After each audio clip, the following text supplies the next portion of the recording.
All right, we're back. I want to wait a little bit here till everybody comes in. I know that we recently got a boost on this channel thanks to our friend, Academic Agent. I haven't spoken with him. I'd like to, but thanks to him, he gave this channel itself a shout out on his community tab.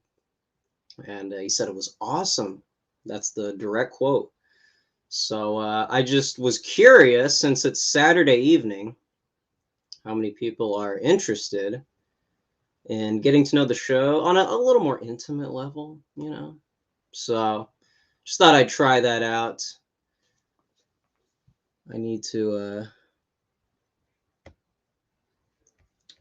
test to see if all the tech is working here. There might be a little echo here. All right, all right. Big brain content? No, I haven't. I haven't checked that out.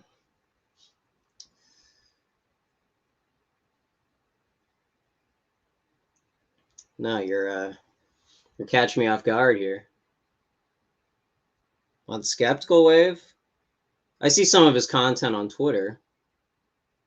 Yeah, so if you guys have any curiosities or some questions for the channel, because I know we just got a big audience shift in the past few days, so that's very cool. I just want to take this opportunity to thank Academic Agent for even making this possible. So I've been little by little checking out his streams. You know, I'm sort of just recently checking out his content. I know a friend of mine has been there for a while, so mentioned you. Yeah. I think I saw that. Yeah, that was cool. That was cool. You know, me and Thomas. That's the other thing too. Thomas is such a big part of the show. I can't thank him enough. You know, he makes it sound like we're contributing on equal levels, but no, I disagree. That guy is like he says, he's a one-man operation, and the fact that he, you know, gives us the opportunity to just kind of pick at his brain, it's always a pleasure. You know, we love Thomas. We love Thomas 777. So while we're waiting for everyone, I kind of want to respond to a few things here because the title, as it says, want to respond a little bit here. Let me share screens. Yeah, we love Thomas. We love Thomas.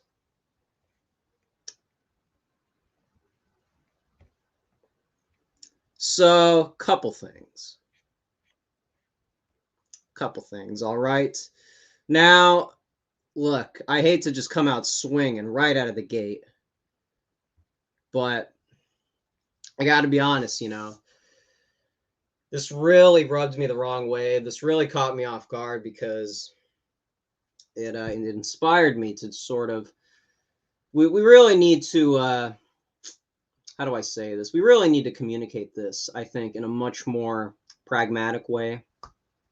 Maybe we can use a little bit of pragmatism to sort of explain what kind of made this stood out for me. You know, one of the themes here on the show is the generational divide, and whether that's political, whether that's music preferences, the way we view pop culture.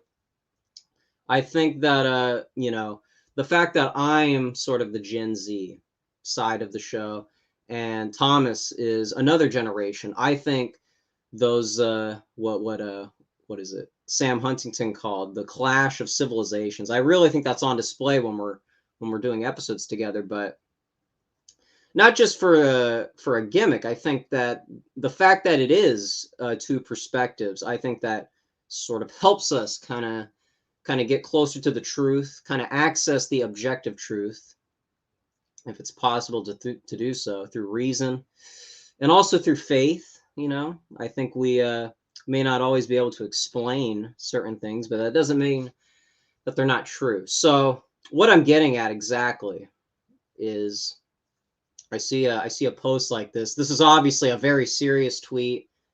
This is a shot across the bow. This is a call to action from Academic Agent. And I don't know, maybe he thought that Gen Z, maybe he thought Zoomers weren't on Twitter on this day. But I think that's one of the many, discrepancies is, I think a lot of the older audience isn't quite as tech savvy as some people like me. I don't think that they're what they would call extremely online. And so when stuff like this comes out, I really think it's we should take initiative of it, and we should really digest it all the way through. So the reason I point out this tweet, first of all, he is slandering a very key figure in the Gen Z diet, a very key figure. The people who grew up with Nickelodeon, with Cartoon Network. These are very important things. We understand that a lot of these people don't grow up to be exactly how we wanted them to be. But nevertheless, they're part of our story. They're part of our arc. And maybe they sort of set us on this path of dissident politics. That's not really out of the question. We don't know that for sure. So I see this tweet, and I can't help but, it's sort of, we're going to get to pop music in general in a second here, but I think it really speaks to the ignorance of our predecessors. We're not just the 60s hippies upset with our parents because we think that tradition is out of fashion. I don't even believe that. But one of there is a lot of power in the younger generation, and I wouldn't just totally write off that. I know this isn't the typical recommendation, but on Elijah Schaffer's show, that broad, Sydney Watson, who was very respectful to past guests, she made a statement when she was talking to this Mormon guy, and he was or she was telling him that no matter what, by default, she disregards advice from younger people because younger people don't have experience. Younger people don't really have a leg to stand on when it comes to handing out advice. And I understand it. I wouldn't want someone younger than me. I wouldn't want Generation Alpha bossing me around. That's probably going to be the next culture war moving forward. And I'm not looking forward to that. But I just think that attitude is just very narrow. The idea that young people can't offer anything of value. I mean, she wasn't specifically saying that, but she was kind of writing off Gen Z for that reason. And, maybe we say things about the boomers that are similar. I think they have earned it, though. So I think there's a little difference there. We've sort of inherited the problems that they've neglected, that they failed to preserve, which could have put us in a better spot. But, with Gen Z specifically, I think it warrants a little bit of more respect. I think young people, just in general, I think have something that older people are always gonna not like instinctively because it's this generational divide. And so I just want to bring that theme a little full circle. I don't know if you guys agree with that. I want to move on to this next tweet, but first I want to see. I know that I know we hit a few topics there. Yeah, iCarly. Yeah, we know. We know. What else? Yeah, we're already yeah, Vingel. I saw you in Academic Agent's cigar stream. So I might be recognizing some names here. Yeah, exactly. Boomer's a derogatory insult for a reason. And I know it's hypocritical, They're gonna throw shade on us, we throw shade on them. It's this very childish football game. But I don't think the boomers are very good at articulating or parenting. Also, we could throw in there to the younger generation, and maybe that could really help us. I mean, maybe we could heal the boomer zoomer divide, because it is a real divide, and we'd like to heal these wounds, because I think that's the only way we're really going to get anywhere. We have to create some sort of conversation where we can just somehow meet somewhere in the middle, because there's a lot of cultural topics that we're trying to address, and I think we've got bigger problems than fighting with each other. But the way I think we're going to get there is we're going to have to argue about it. We are going to have to slam heads a little bit here, but I think it's going to take some very specific back and forth, if you will. Well, what do we got here? Very cool, very cool. Yeah, we're all getting along here. So, I do have to address, the Hannah Montana show. That's a very key, pivotal moment in the Zoomer diet. So I think we need to, pay a little more respect.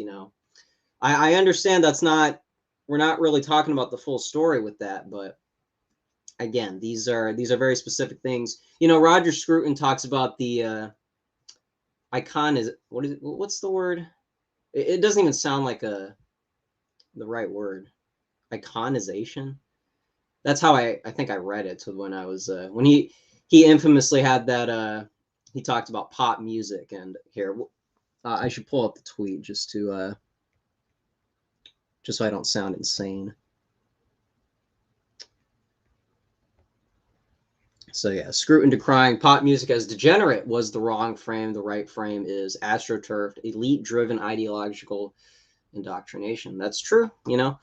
I do think the degenerate angle works on a pragmatic level with a lot of Zoomers. I've been talking to a lot of Zoomers on Instagram. It's been a very interesting experience. I don't know exactly if I'd recommend it to everybody. Maybe there's certain things about Gen Z you don't really want to know everything about them, and I'm quickly learning that fact. But there is this kind of innocent sort of caricature that they kind of represent, and a lot of the pushback from the right-leaning Zoomers is the degeneracy. I know that a lot of there's a lot of people in the so-called movement that kind of talk about degeneracy, speaking out against materialism. We sort of talked about that in the last episode with Thomas, and I think that's an angle that I think can win a lot of people over. I think boomers recognize it, kind of being children of the 60s, coming out of the hippie movement, being disaffected with it. I know, to quote Roger Scruton again in his book How to Be Conservative, something like that, he talks about his sort of political awakening was the protests in France.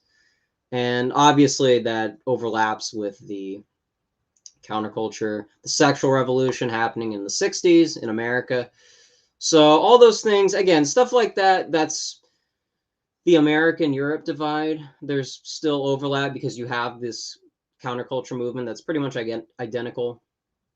They're trying to wage this war against tradition, and a lot of the right-leaning people aren't having it. So right there, I think it's a lot easier to kind of meet in the middle. When I'm also reminded of the Christopher Hitchens, Peter Hitchens divide. It's very black and white. It's very easy to tell who's closer to the truth.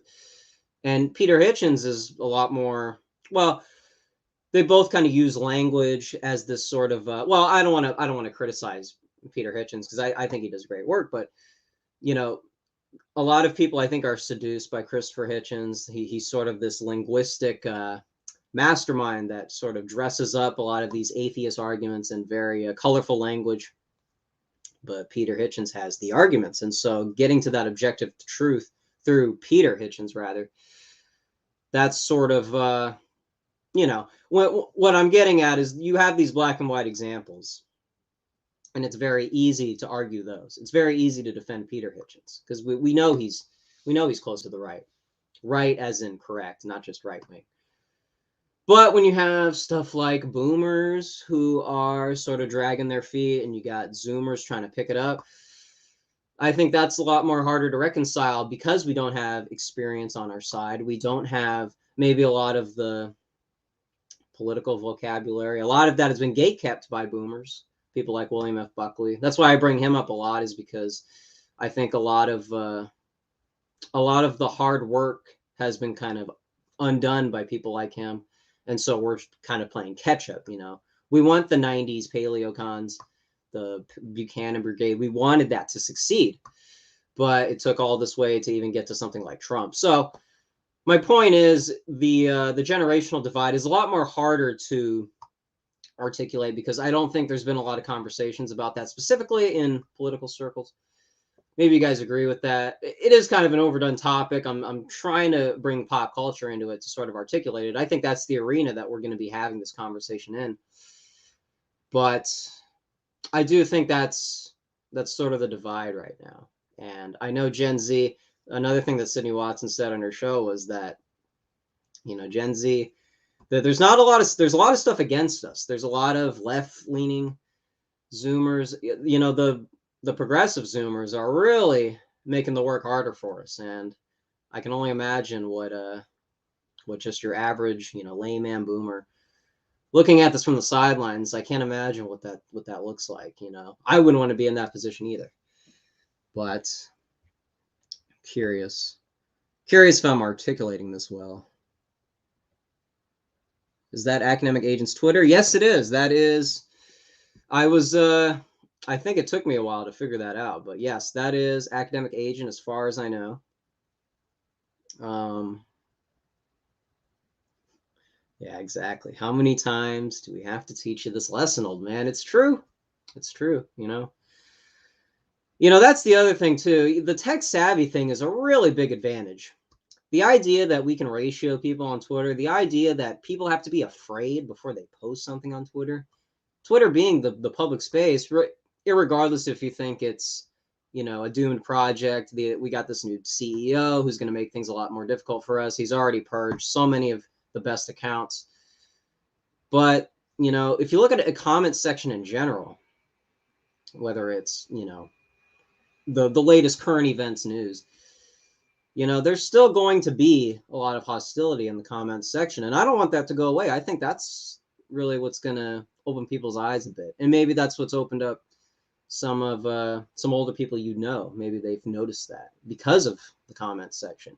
I remember in college, I'm at a university, but when I was in a community college, which I recommend, it is a very educational experience, not in the academic sense, but rather just the social dynamic, the cultural dynamic.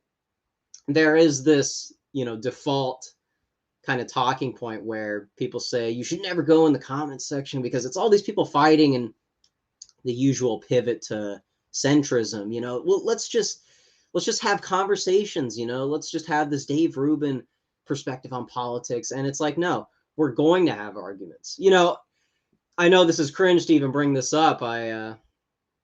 It's kind of making the rounds in our political circles, but that movie Don't Look Up, there's a very specific scene which, you know, I wouldn't really recommend that movie. It's pretty bad, but there is a scene that is kind of true where Chris Evans is playing this actor or director who's promoting this movie, and he's supposed to represent the centrist who's always trying to get in the middle of the conversation and say, listen, left wing, listen, right wing.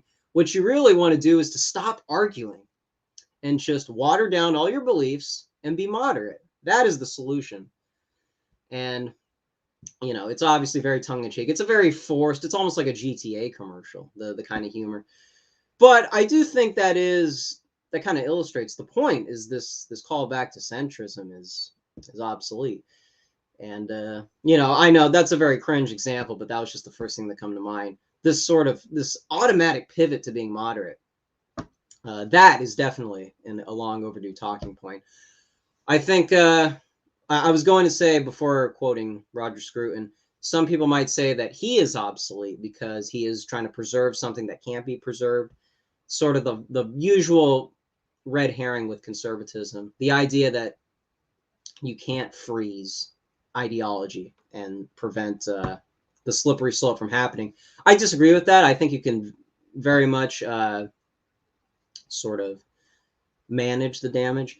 I do think there is a lot of saving grace that can help us out. I do, but I do think Scruton has value. I think it has a lot of merit, and I would not put him in the same category as someone like Jordan Peterson, who just went on Joe Rogan. I'm not really interested in watching that for obvious reasons, because I just think people like him are really late to a lot of this stuff. Whereas Scruton, you know, Scruton is very insightful, and he's sort of a reminder, you know, the things like the good and the beauty. I think that stuff we take for granted, and we shouldn't write that stuff off the way Sidney Watson writes off Gen Z. I think there's a lot of merit that we could be reminded of moving forward. Funniest scene in the series. All right. Christopher Hitchens' book, Morality, was a good read. He really... Oh, sorry. The chat is this is a problem I'm not used to having. The BBC had Scruton's wonderful documentary, Why Beauty Matters, removed from YouTube. I remember saving it years ago, luckily. I gotta watch that in full. I think I started it a while ago. I think it was when he passed away. I didn't even know him that well, but when I remember seeing that on Twitter, and I was like, what? I think Paul Joseph Watson was the one where I saw it. Yeah, that was kind of surprising. Yeah, I don't think people should belittle Scruton. I think that stuff is pretty solid, honestly. I think it's very contrarian to. I hope I'm not doing that a lot. To just sort of write off a lot of these traditional conservatives. You know, a lot of people like tradition in this edgy sense, but when it's kind of mixed with the conservative stuff, people say that it's a fool's errand, and we've been down this road before, old man. We don't have to learn it again. But I do think I feel like I just keep saying that. We should really defend Scruton. I don't think he's one of the bad faith actors, you know. Also, Christopher Hitchens' book, Morality, was a good read. He really held his beliefs to the end. Peter Hitchens is the GOAT Hitchens. However, Peter Hitchens is the better brother.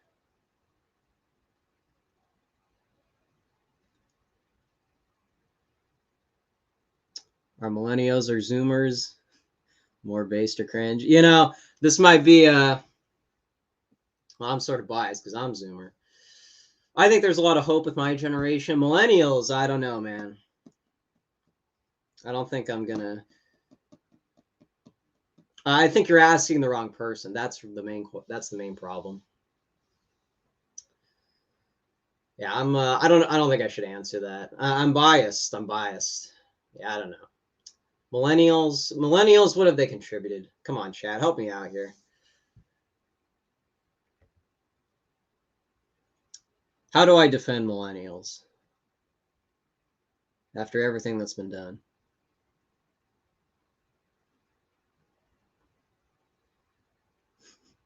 Centers.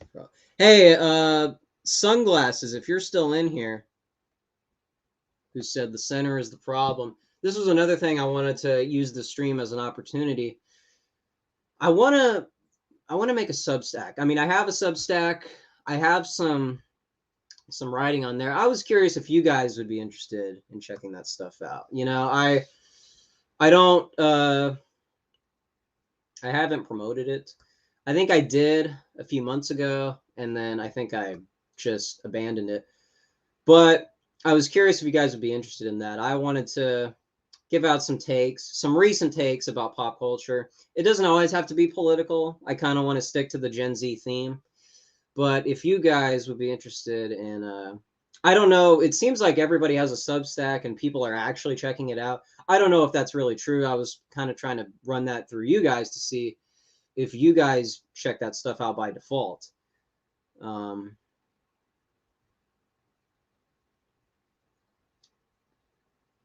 So I would like to put stuff out because there's a lot of stuff I've written that kind of hasn't. I don't think it's gotten its fair share of credit. So I don't know. I think it's. I don't know. I don't want to be. I don't want to give myself too much credit, but I think some of that stuff you guys would be interested in. So I was just wondering. Okay, Sunglasses says yes. Okay. If you guys are gonna check it out and it's not just gonna be for nothing, then I'll do it. Someone said Substack seems to be the new thing. Yeah, I just keep seeing it. I remember like Pedro Gonzalez would do Contra, and he would have his PaleoCon circle. And not that it's exclusive to him, but I just started to notice a lot of the DC types, some of the more right-leaning types were taking advantage of that, and I was wondering if there was any value to that.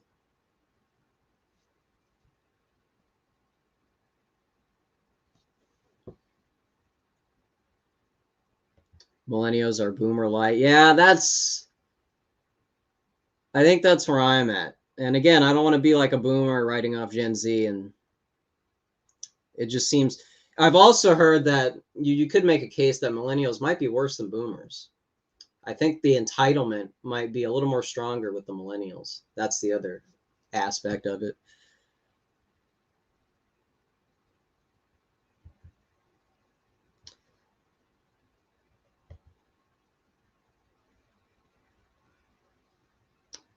Well, we have more viewers than the last stream, so I appreciate that. I appreciate you guys.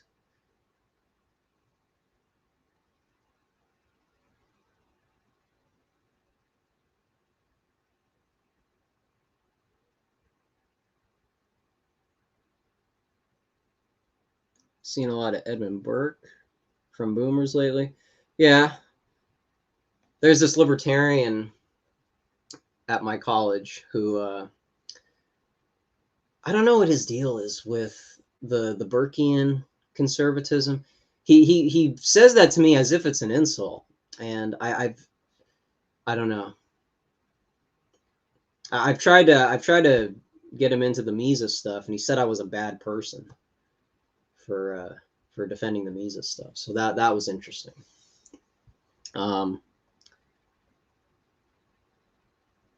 Misrepresenting how people actually used to think, it's seriously worrying unless we have a physical copies. In a few decades, no one will be left who remembers. Yeah, that's one of the reasons why I defend Scruton. I think moving forward, now that he's passed away, now his legacy is sort of up for grabs. And I think people like us should be preserving that. I think we should defend it.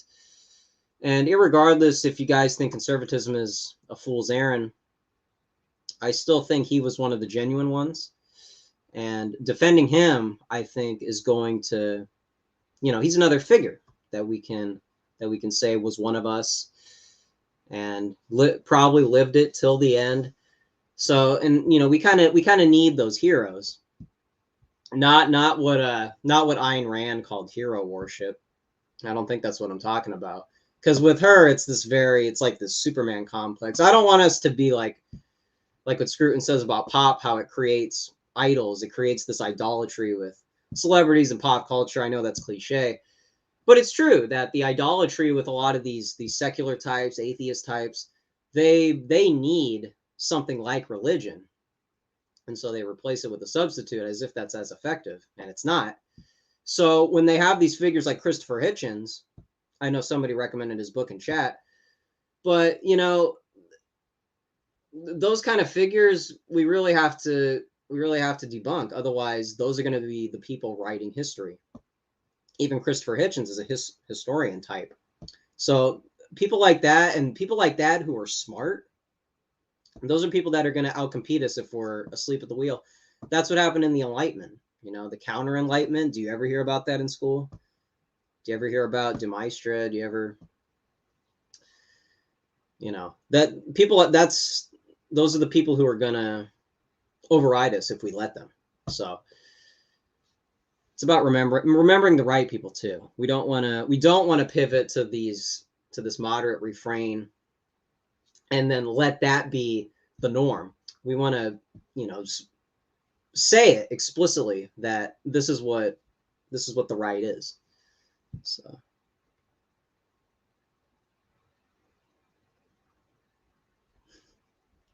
yeah, Mises.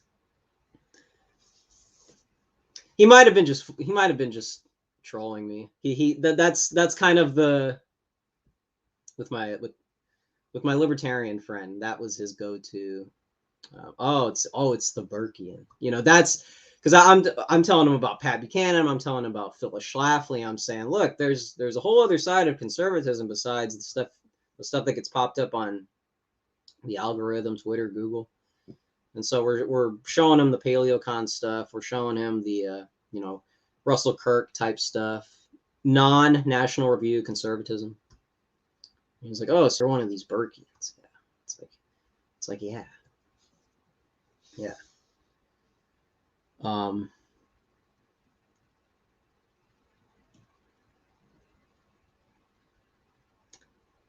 Vingle, not a fan of audiobooks. I might have to do audiobooks. That's I'm not a very fast reader. I think audiobooks are going to help me out. And I can sort of fool myself into thinking it's a movie. I can just pretend that these are subtitles I'm reading. So I might have to disagree with that. I think audiobooks is how I'm probably going to be learning stuff in the future. That might just be me, though.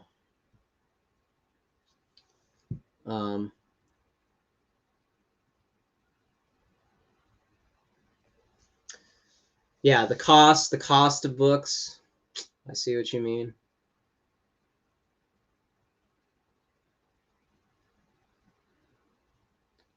Book by Burke on the Sublime and Beautiful. Burke on the Sublime and Beautiful, that I haven't read yet. You think you are combating prejudice, but you are at war with nature. Yeah, and you know, I'm already imagining what the atheist's answer to that is. People say, well, people are primordial. People instinctively want to do wrong things. People instinctively have impulses. So when you suppress your impulses, aren't you waging a war against your own nature? Aren't you waging a war against your own biology? And it's like these people don't have a virtue complex. In one of my classes, we're talking about the difference between morality and what's the other word? People use them interchangeably, like values. Basically, he was saying like people can have a moral framework, but they replace it with with preferences. People place their values in their morality. If this is making sense, you can have a framework that you use to make decisions, but that doesn't make it virtuous. And that's true. But he was trying to say like, well, everyone has morality, and this is sort of the loose language that's problematic. I don't want to use that word again, but again, just the sort of flippant, this general idea of, you know, well, morality isn't virtue. Morality is what people use to make decisions. And it's like, well, you gotta have virtue in your morality. Otherwise, you're just making decisions, you know, based on your impulses, really. But again, just that's sort of the thing with the linguistics. That's also what kind of me and Tom's talked about in the last episode. Just these sort of general ideas are just getting blurted out as education, just general. I hope that's making sense. We use a lot of words interchangeably, and we do have to narrow down a lot of that stuff.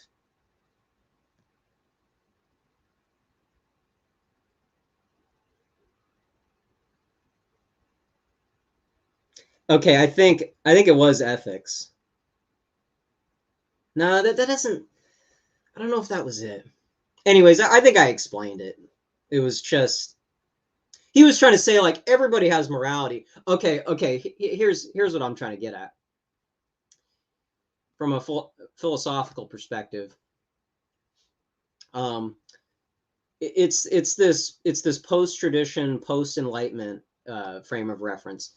So morality, yeah, because we got out of monarchy, we got away from tradition. Now morality is something that everyone wants to have, because without it, you know, it's hard to defend anything a person does. So with a religious person, it's all contingent on the Bible and God. But what about atheists? They're going to feel left out if they don't have God. What do they have? Well, morality doesn't have to, you know, their argument is that morality doesn't have to be contingent on God. And as Thomas Aquinas talks about, that's not true. You have to, it's very hard to defend ethics. It's very hard to defend morality itself if you don't have, that's all I'm saying. I don't mean to, I don't mean to be too brash. I'm just trying to.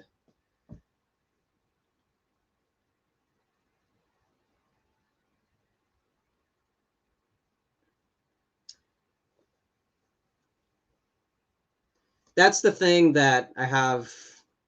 That I just well. I'm trying to say it the right way. I don't want to overstep. but I think you guys know what I mean. People really belittle theology. They see it as categorical. It's one of many philosophical perspectives. But if you're an atheist, I think you should analyze that stuff for your own sake, just to get to the bottom of it, you know?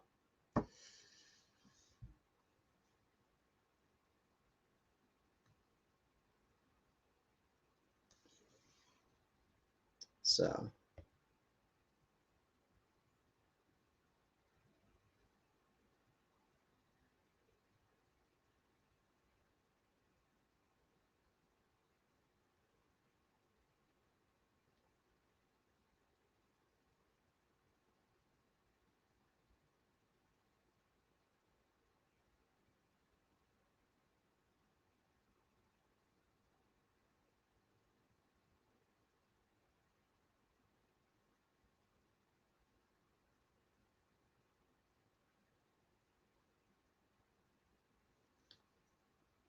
sorry, I'm playing catch up right now with the chat. Um,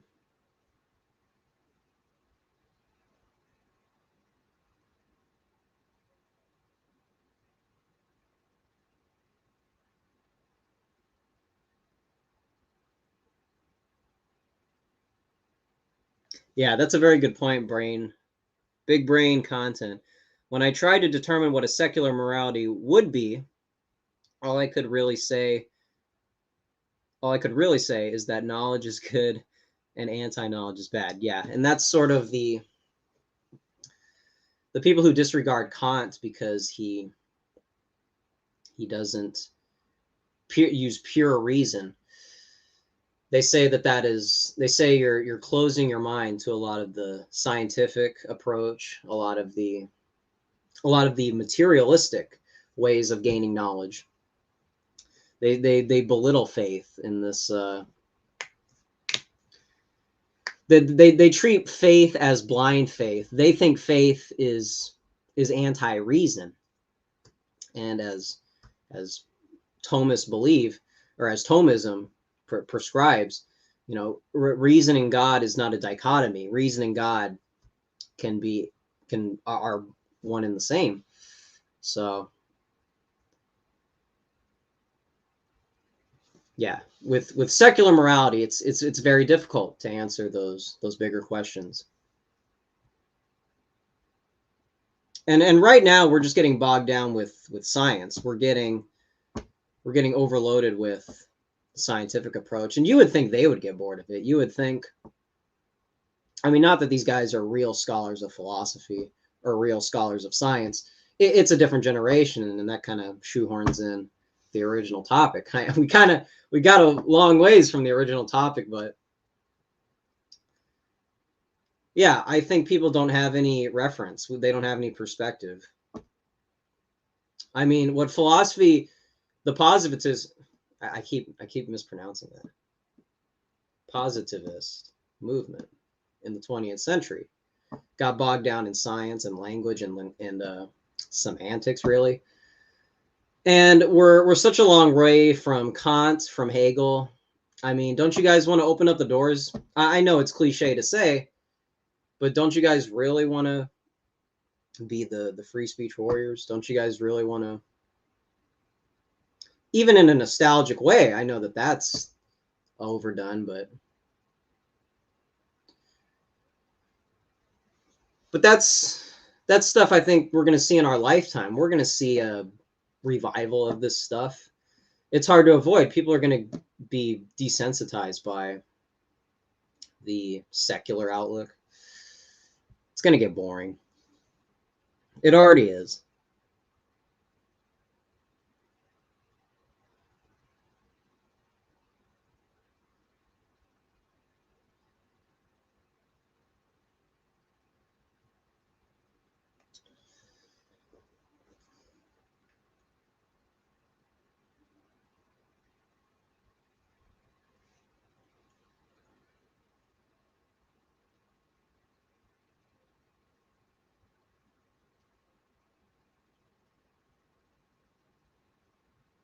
I got this. I bought the a philosophy book rather, for one of my classes, and it's a 20th century philosophy class, and I was really surprised because I saw Heidegger in there, and so I thought it was going to be about his commentary on technology. I thought it was going to interest me, and then I saw that the author was really focused on being and time, and how Heidegger, because Heidegger was an atheist, he had this atheistic view of being. And, you know, with philosophy, I understand it's not for everybody, but Being and Time is one of those books where if you really want to turn someone off of philosophy, that would be the one, because that one is really getting into the nitty gritty of, like someone in the comments says, you know, going back to square one and then asking why, tracing it all the way back, and then why is why. It might sound redundant, but how do you explain that as a philosophical concept?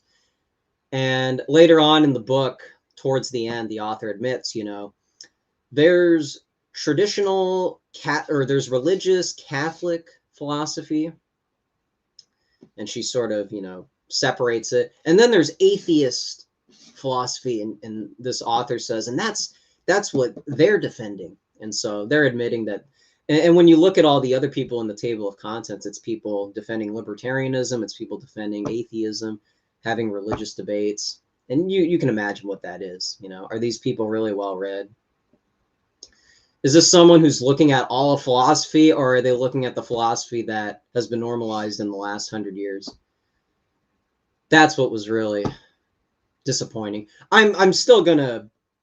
There's still a lot in the class that's gonna keep my attention. It's just, you know, I saw Heidegger and I was like, it would be like seeing Carl Schmitt in a college textbook. I was like, wow, really? But of course.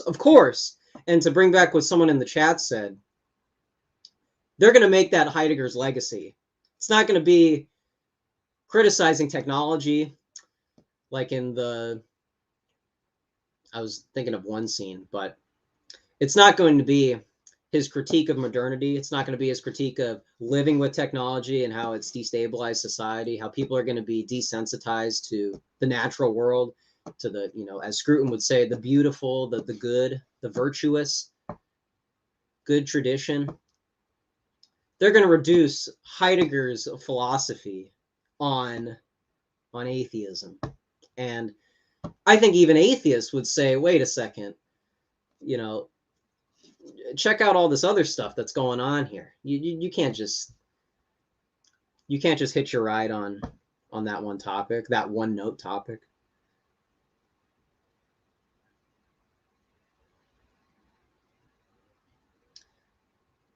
Yeah, here we go. Liberalism, the post-World War II consensus, whatever you want to call it.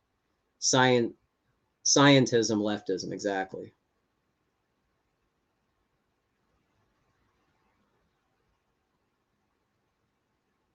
Yeah.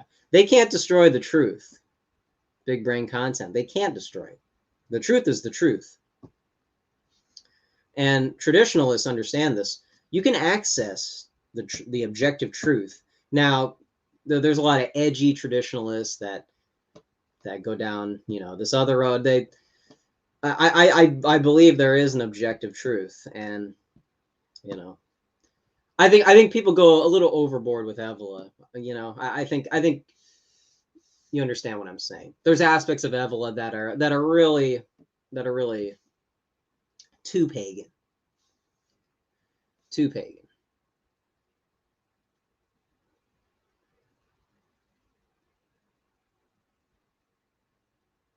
I recommend you look at the ancient skeptics as a philosophical mode to explore new ideas. Well, I saw someone was talking about ancient Greece. You know, the reason, and this is what Thomism, this is why I think atheists should check out Theology. I think it would introduce them to a lot of ideas, as this person's about to say. What I learned in sort of this entry-level Thomism was that hold on, let me refresh my memory. Oh, I was going to say, with the, I know that this is sort of a beginner's level understanding. But one of the reasons Plato, Socrates, Aristotle, the reason why philosophy came about was to react to sophistry. And I don't know if a lot of people overlook that or kind of gloss over, because in philosophy class they talk about ancient Greece like it's this social club, but it's kind of a reactionary movement in a way. You know, I'm not going to explicitly say that it was, but there is an aspect of it that was against sophistry. So I think when you say ancient skeptics, that's what it reminded me of. This, I'm not saying anything new. I'm not saying anything original, but you don't have to. There's plenty you can cite that would interest people.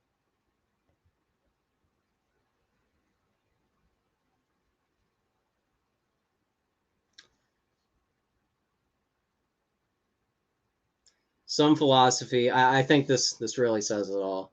Some philosophy is so hard to enter into due to complexity. Probably real truth is simple and intrinsically known by every person. If you need to have to read 100 other philosophers to know what the next one is talking about, they have probably missed the mark. Yeah, well,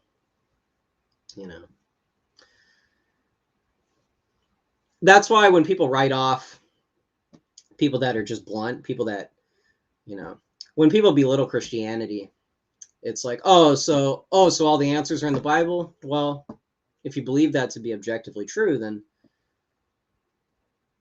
then you can't just, the idea that they make it sound like they would need a sequel to the Bible, the truth is the truth. That's why, to bring it back to some of the traditionalists that are a little edgy, I just think they get caught up, in the Randian hero worship. I think they get caught up with Evola, and they sort of see him as a role model figure. The fact that he was traditionalist, unlike Schopenhauer, who preached a lot about pessimism and discipline, and then we know what his life was like. The sort of the opposite of that, a little hypocritical. But just because people are short of their values doesn't mean that there are values that are correct. You know what I mean? That's always the pivot from atheists is they'll say, well, there's Christians that aren't living up to their principles. That doesn't mean that the principle isn't true. So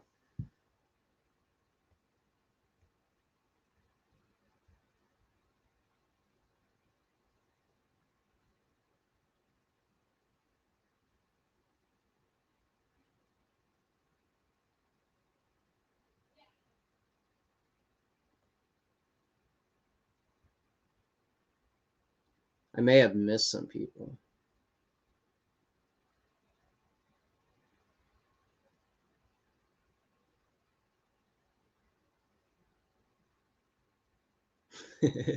Being in time was pretty brutal. Yeah, I was reading in my philosophy class, and I was like, yeah, this is really gonna. If anybody would have turned off this video before that, this would definitely do it. Yeah, and that's why the philosophical approach isn't the one to tell like normies, but it kind of feels like it's more for yourself, more for in case you have any doubts. But as we said earlier with the traditionalists, sometimes they get wrapped up in it. Sometimes, like this person said, there's people that check out book after book, and it's like, well, if that's what you need to figure out the truth, maybe you need something else. Maybe these edgy books aren't the be all end all. Someone said, off topic, but did you see the Straight story? Yeah, it's Loud Sound Epicenter. No, I haven't. I know I said I was going to try to, or I don't know what I said exactly. For David Lynch's birthday, I kind of wanted to see a movie, but I I got sidetracked. I got to see the straight story, though. That might be the next one I see. But thank you, though. I appreciate you remembering that. Molyneux's universal preferable behavior. I don't know about that. I wasn't really swept up with Molyneux. I missed that era. This person said, it's hard to say why. It just feels natural without being able to explain it, without really needing to explain it exactly. That's the truth. That's what I would explain that as God. The reason why you don't want to do immoral things is because that inner voice is God. And that's your intrinsic morality. And I don't know how you could explain that with outside of that, you know. People say you don't need that. Well, then why? Well, then how else could you explain that?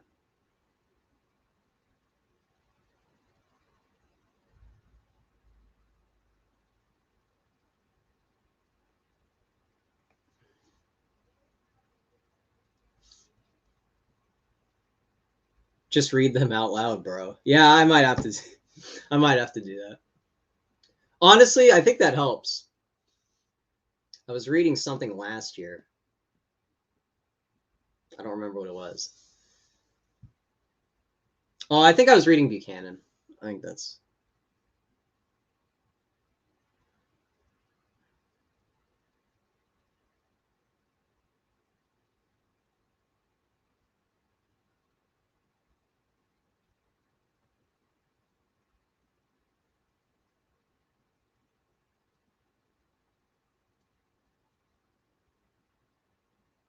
Yeah, I agree. Atheism and nihilism are interlocked, I would say.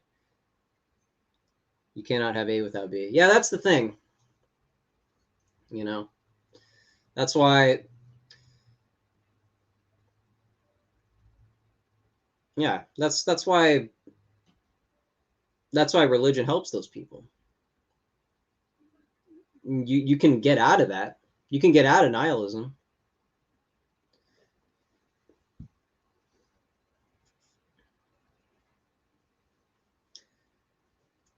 I think that's the Schopenhauer perspective, waning on people. The idea that you can escape nihilism, I think that that's wrong.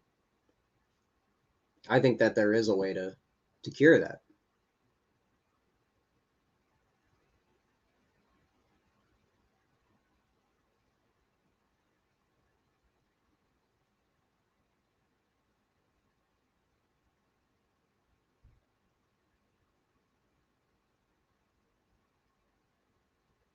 Yeah,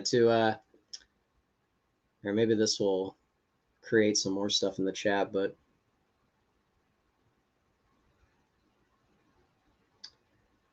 yeah, just so I'm not just sitting here. The other thing too is you know, here, let me move on to something else. There was another thing in here. Oh, okay, yeah, this. So, as most people know, and are probably tired of hearing by now, the Neil Young controversy has escalated with Joni Mitchell throwing her hat in the ring. And in an earlier episode, if you guys are interested in seeing, I did defend Joni Mitchell. Before I brought Thomas on board, I defended her, and I didn't have to do that, but she's defending Neil Young. And to bring it back to the generational divide, you know, I do respect Joni Mitchell sticking up for Neil Young because that's the same generation, that's the same genre too. I'm not an expert in both of their music. I like one album from Neil Young. Joni Mitchell, honestly, I think I would like more of her stuff overall.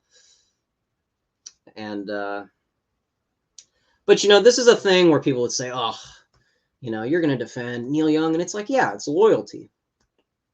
This is one of your kin. You know, when people don't get along with their friends or family, you know, at the end of the day, it is blood. So I do respect the loyalty of Joni Mitchell because it is part of that generational thing. And the idea that you do have boomers like the idea that there's a bunch of boomers speaking out against Gen Z, I sort of welcome that. I like the fact that, there's not boomers like trying to be us. They just sort of, they see the distinction. They see that there is a difference. We're not all just the same. There's groups for a reason. So, but I wasn't even going to get into that. What I was going to say was I wanted to bring Spengler into this because Spengler predicted that the 2000s was going to be the ruin of America, or the West, I think more specifically. And, somebody like Academic Agent would see Hannah Montana as an example of that. I disagree. Don't think that's an example of it. But to give more credit to Spengler, the idea that the idea that the 90s were so nihilistic, they were so materialistic, and you had all this hedonism reaching a boiling point with Woodstock 99. I think from a pop culture perspective, I think boomers and zoomers can look at the 90s through a different lens, and they can just sort of see it through a Spenglerian lens, because he was, I don't know what specifically made him think of the 2000s, but when he was talking about the cyclical nature of history and how Hegel talked about it, we are kind of seeing that in real time. And maybe the boomer zoomer war is part of that. Maybe the fact that we're beginning a cycle and their cycle is ending, maybe that contributes to the Spenglerian 2000s prediction. But I just wanted to bring that into the fold, if that's relevant for you guys.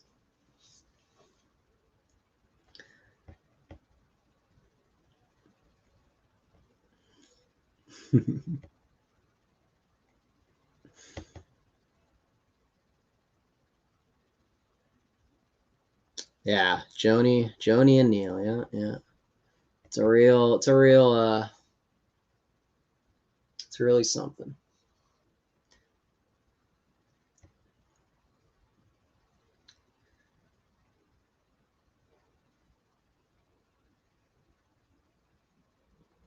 Yeah, that's true. Hegel believed in an end of history, where Spengler believed it was cyclical. Yep.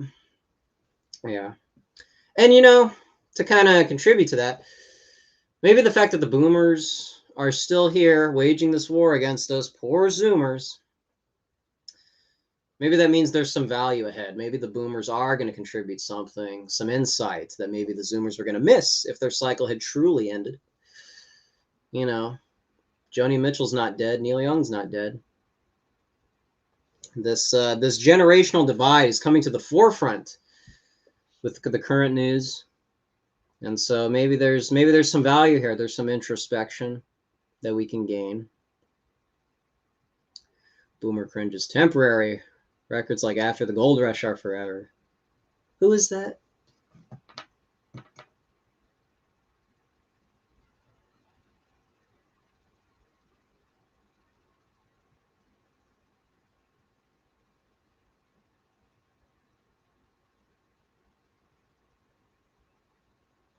Ah, Neil Young. I wouldn't know. I wouldn't know.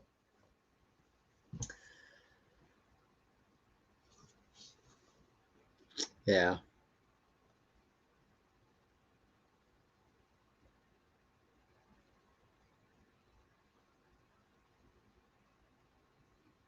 Yeah, my bad. Yeah, folk. I got into folk for a little bit. I'm not totally against it. You know what? Hold on. You're asking me a big question. First, I need to address something a little more simple. I heard from a friend of mine. This is just a rumor because I haven't verified it. Maybe you guys can send this over to Academic Agent. Leave some comments on him, because I would like to address this with him, and maybe we can settle, because he's older than me. I want to settle this very important question and between the divide of the generations. But I heard that he likes Bob Dylan, and I don't know, man. Well, what's going on with that, man? Because I just don't get it. I feel like you have to be older than like 25, 30 to really understand Bob Dylan. But I just have never really resonated with me. I know that Steve Jobs also, he infamously, based on what I've heard, he thought that Bob Dylan was better than the Beatles, which is, I don't think that even warrants a response. It's pretty unnecessary. He adores Bob Dylan. All right. Yeah, that's I don't know. That's tough. That's a tough one. I don't know if he's ever gonna be able to convince me of that.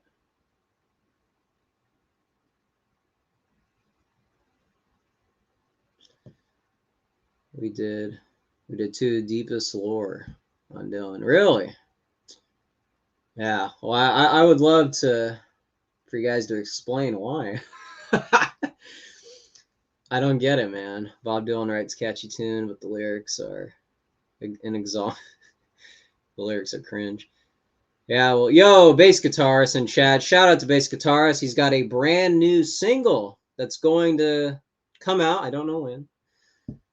But me and him are overdue for a Van Halen episode. I think you guys would like that.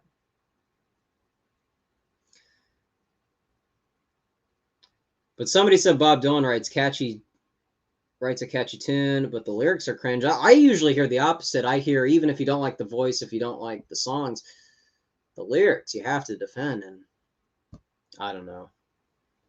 I really haven't looked too hard into it, so I can't really speak on it, but didn't win me over, at least not yet. What are we responding to Academic Agent about?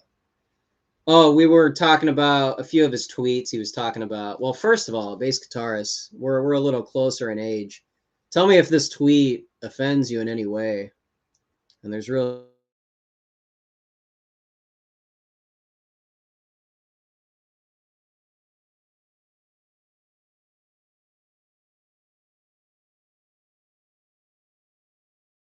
is it not showing up? Okay, there we go. Yeah, it was more of a vague topic about the generational divide between Zoomers, Millennials, and Boomers. A lot of them, when they talk about politics to the younger generation, the communication doesn't come off the right way. And I think that lends to a lot of the problems that we see with Zoomers. The reason why they're attracted to progressivism is because a lot of the conservatives haven't been explaining it the right way. I think we have the arguments and the truth on our side, but because we're not communicating the same way, they see us as so different. They see us as the TikTok generation. Anyways, to bring it to this tweet specifically, I just think someone like Academic Agent can't understand Hannah Montana. I don't think he can. This is our thing. This is our Cartoon Network, Nickelodeon diet that he didn't grow up on, so he can't really speak on this. And I don't think that that's smug to even say. I think there are things that boomers had that really, to bring it back to Joni Mitchell and Neil Young, I would almost kind of prefer boomers to say, yeah, Joe Rogan, I didn't grow up with that. I didn't grow up with podcasts and Spotify. What is all this stuff? And a lot of Neil Young fans are probably actually saying that stuff. That's what makes it kind of a funny news topic. But, boomers should be defending their figures, Neil Young and Joni Mitchell, because I think there warrants a little bit of loyalty. Obviously they're wrong. I'm not saying be wrong on purpose just to stay true to the principle. I'm saying that, it is a little weird to see just a lack of hierarchy with the boomer generation. I think the Zoomers are kind of co-opting it. I think a lot of the younger guys are starting to grasp a lot of the Thomas Hobbes type stuff. As far as like structure, I think with philosophy it can teach you structure without seeing it as this evil thing. There's a lot of the hierarchy is good. There's good things. There's monarchy. The structure is, there's something to that. And I think what happened with a lot of the hippies in the 60s is they waged this war against tradition, and they lost hierarchy. And so now everybody's independent, everybody's doing their own thing. And that's how you get the hippies. That's how you get these modern philosophical outlooks on life that are secular. And when you don't account for group difference, it creates a mess. And so that's why the structure saves lives. The hierarchy helps people, you know. So anyways, somewhere in there, Hannah Montana's relevant. I may have lost it, but yo, Charlemagne, Charlemagne in chat. Oh man, I never saw Hannah Montana. I was too poor for cable TV. Yeah, I hear you, man. Get anime-ritis. Oh man, yeah, I'd be. The other thing too, I want to pitch. I need new guests on the show. I need I love Thomas. I love Thomas with all my heart. He's given me great props on Twitter. I can't be more thankful for him for that. But anybody who can think of something to, if there's any topics you guys think we haven't touched on yet, I feel like we've made the rounds. I look at channels like Academic Agent. Steven, if you're going to watch this, from Radical Liberation, he's got a younger guy on his show. I like that. I like the generational divide on display, sort of reconciling with one another. I think I've mispronounced that a couple of times on the stream.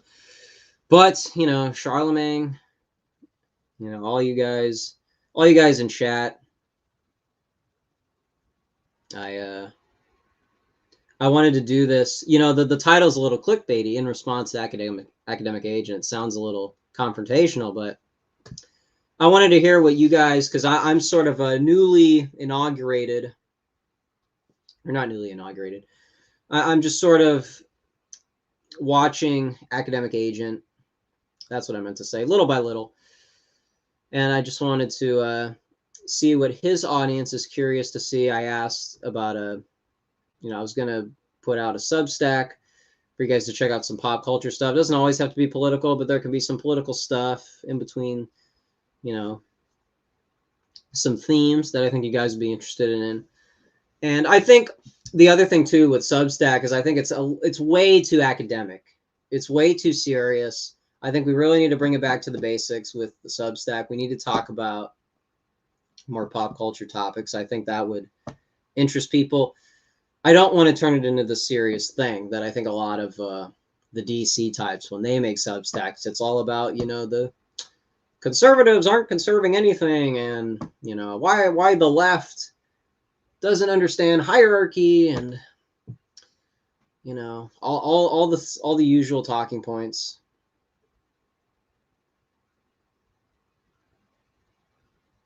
You and Thomas 777 talking about what?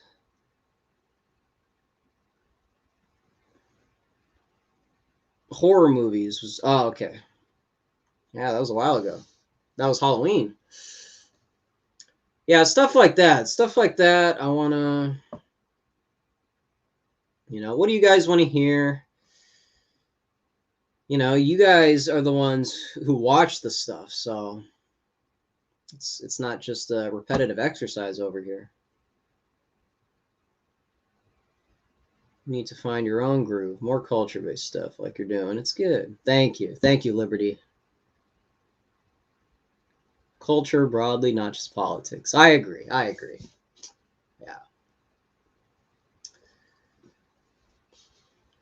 Yeah. Someone once said the reason why he started a YouTube channel was because everyone else was doing it badly.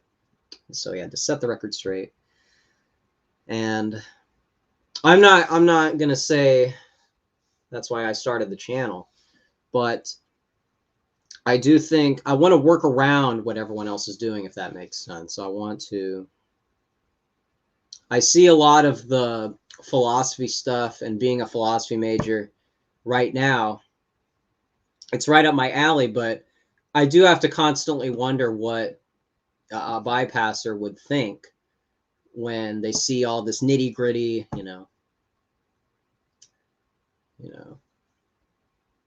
I don't want to come across as this really academic, serious.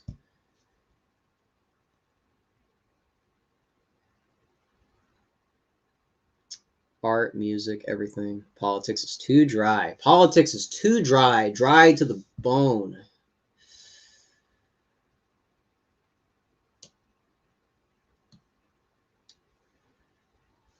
Yeah, I think with the Substack, it's cool with you guys. The main article I wrote out that I wanted it to be the first one was about that emo festival. You guys remember that? You guys remember that emo festival with like Bring Me the Horizon, Avril Lavigne? See, that's the other thing too, man. You boomers, you boomers didn't grow up with Skater Boy. You guys didn't have the embarrassing 2000s Hot Topic subculture. So I really don't want to hear anything about Hannah Montana slander from Academic Agent personally. So I do think they're anyway, what was I even talking? My first article was about that festival, which I think it came out that was actually like fake.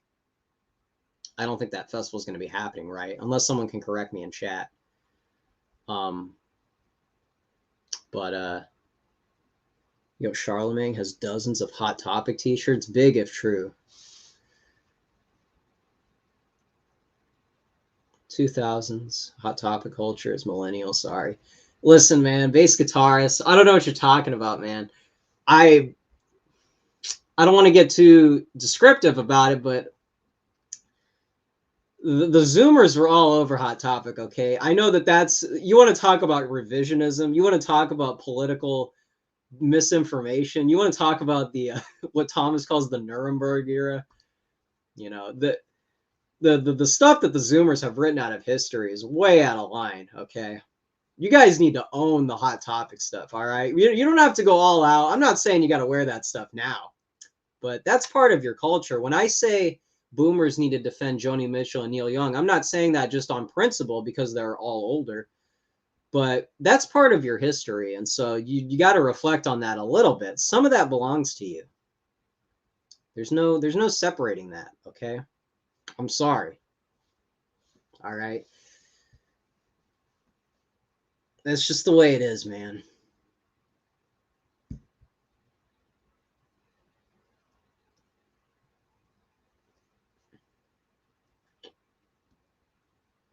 Yeah, you're a millennial. I understand bass guitarists. We're coming at it from a little bit of a different angle, but of course, I always value your perspective. No problem. Charlemagne talking about Hot Topic goth girls. Dude, don't get me started, man. This is a clean show, okay? That's not what we're here for, all right? Let's dial it back a little bit in chat, okay? Can we have some discipline? Can we have someone was talking about Nietzsche in chat. Nietzsche was not a degenerate.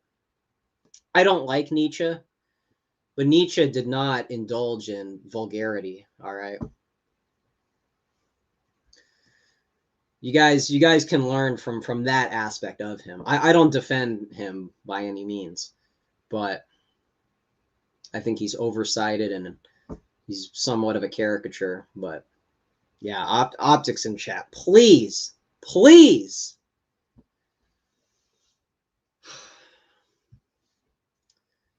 Anyways, you've really distracted me with that in the chat. I'm sort of what Thomas would call a brain fog.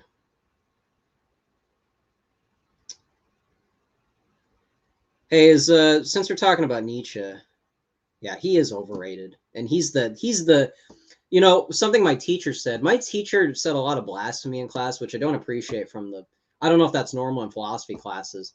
Another class, this example we did was I really didn't appreciate, but one thing that he said about undergraduates when they first learn about Nietzsche, they really grab onto it, and to them, they think that's the be all end all, and it's not.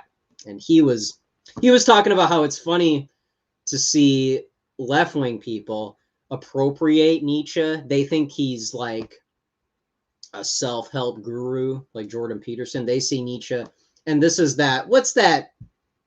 Albert Camus or whatever. That another atheist. You guys know who I'm talking about. I'm not even interested in learning how to pronounce his name, but you know who I'm talking about.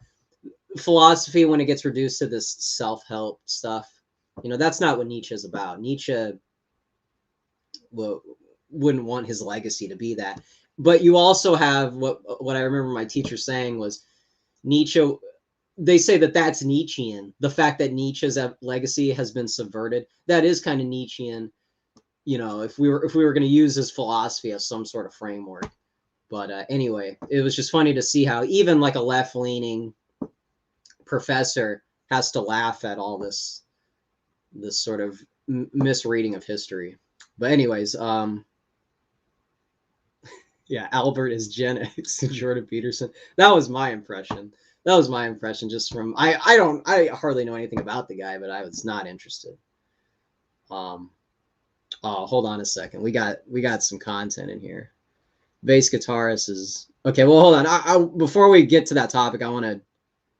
What got me on this was someone brought up the Nietzsche horse story, and I was going to ask, is that infamous story of him like being insane, grabbing the horse, is that true? Because I've heard that, but I don't know if that's part of the mythology around Nietzsche.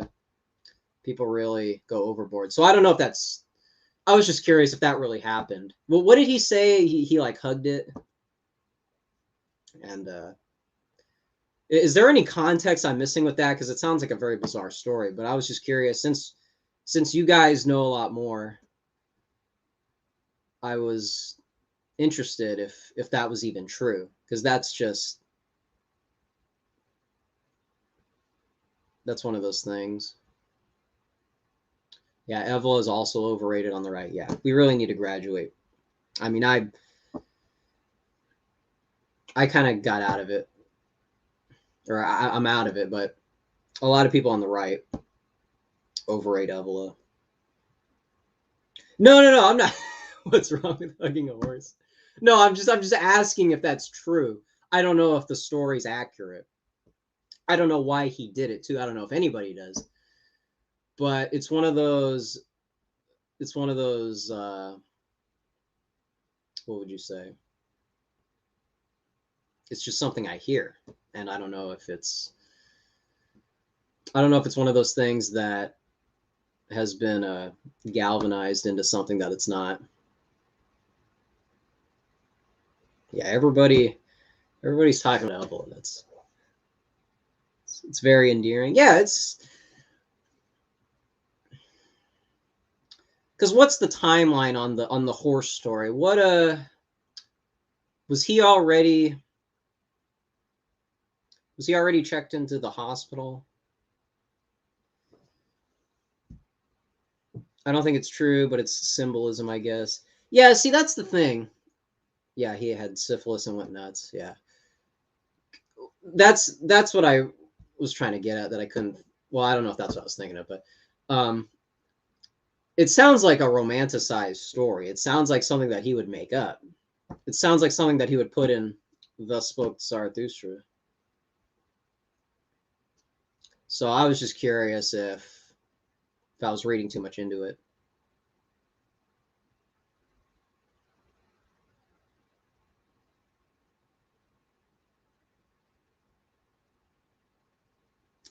Yeah, bass guitarist.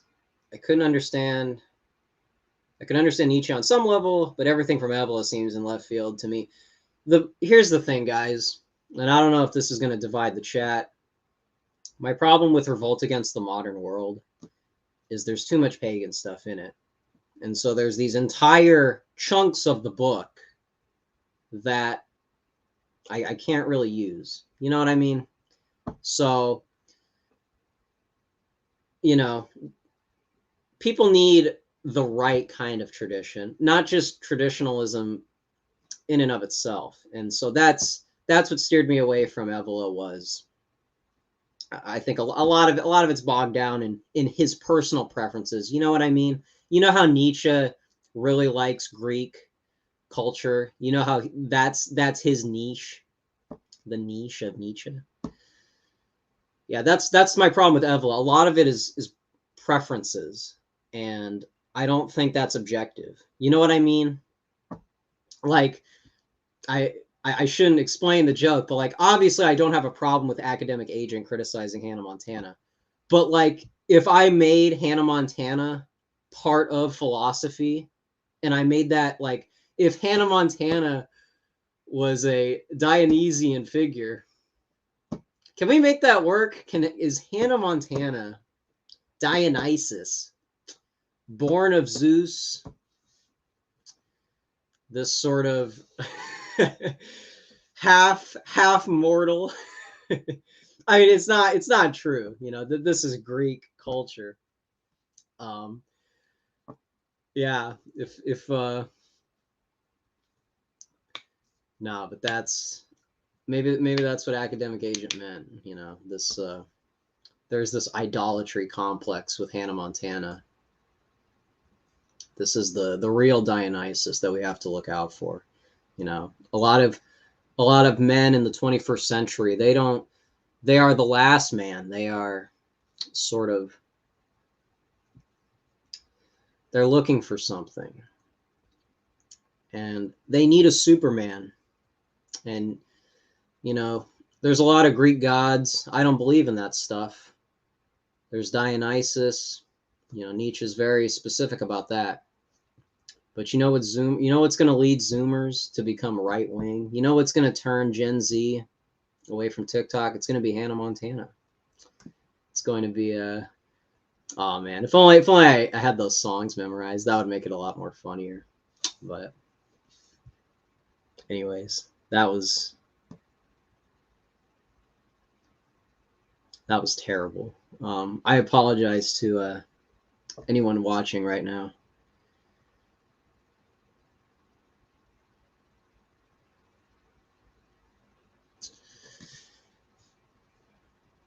Don't let me. No, you're good. You're good, bass guitarist.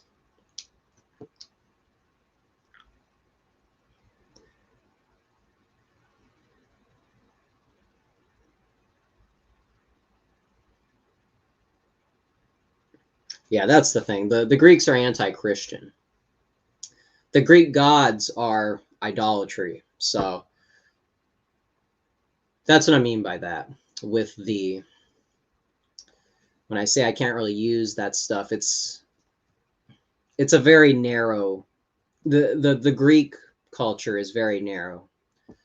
So that's the thing with, you know, reading Greek, the Greek philosophers and Nietzsche, and these philosophers that have these preferences, Nietzsche with Dionysus, Evola with the pagan stuff. It's just,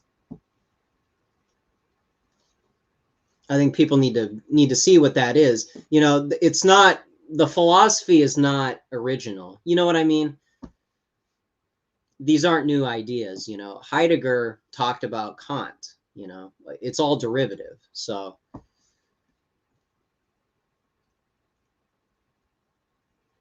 like, even someone like Spengler, he's looking at other philosophy and separating it. And I think we need to do the same. We don't have to sign off to all these other things.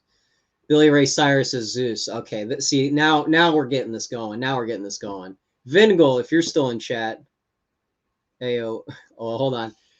Yeah, Vingel, help me out. We're trying to create the Hannah Montana Dionysus connection. Okay, so Zeus is Billy Ray Cyrus. Billy Ray Cyrus was also in Mulholland Drive. So when Billy Ray Cyrus is cheating on he's cheating on the director's wife. So what can we do with that? So what? So what's the arc? What's the story? So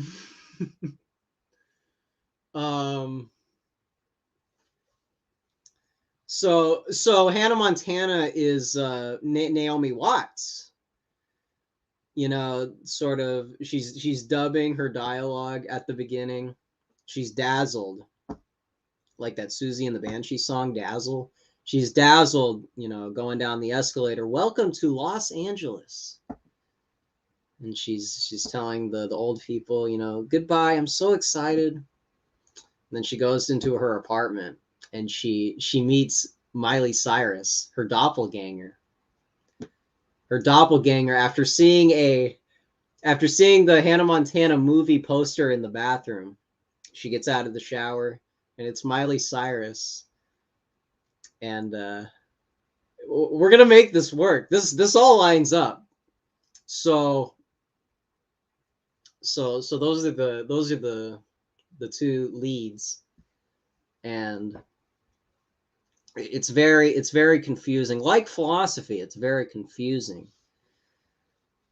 And you know, David Lynch also likes meditation, so you might think that he's sort of projecting his personal interests into this psychedelic story. It's already confusing with all the different multiple storylines. The cowboy, you know, Billy Ray Cyrus is kind of like a southern country singer, so Hannah Montana has to meet the cowboy in this sort of dream state, this sort of yeah. Anyways, this is not going to make any sense to anyone who well, to anyone. Told every little star. Oh man. Wow. I think we've gained viewers because of that, specifically because of that story, maybe.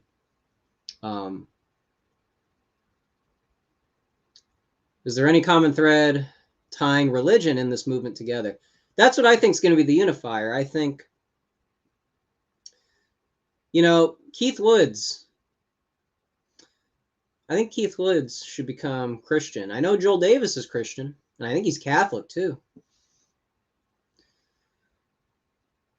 But I want Keith Woods to kind of go in with his videos more in the Christian direction.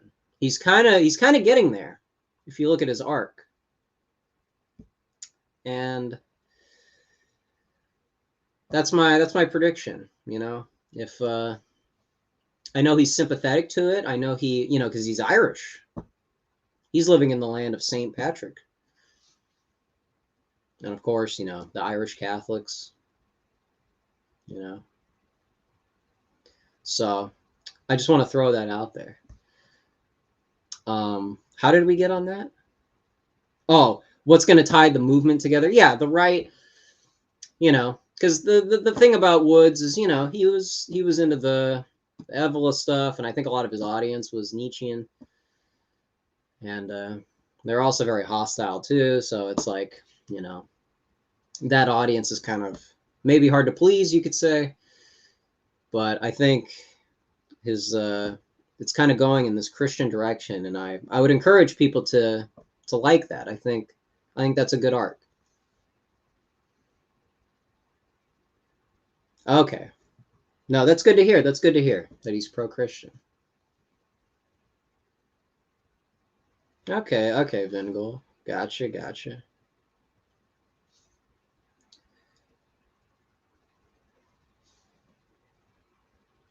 Fun fact, David Lynch and Roy Orbison once did meditation. Yeah. I think that's I think meditation is against my belief, but that's interesting to read though.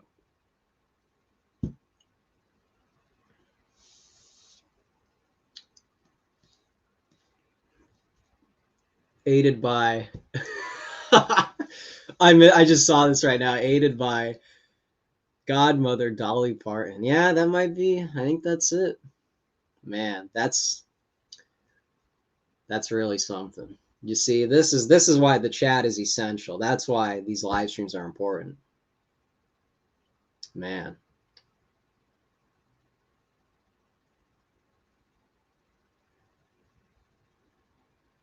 get Mr. D on as a guest. I don't know who that is.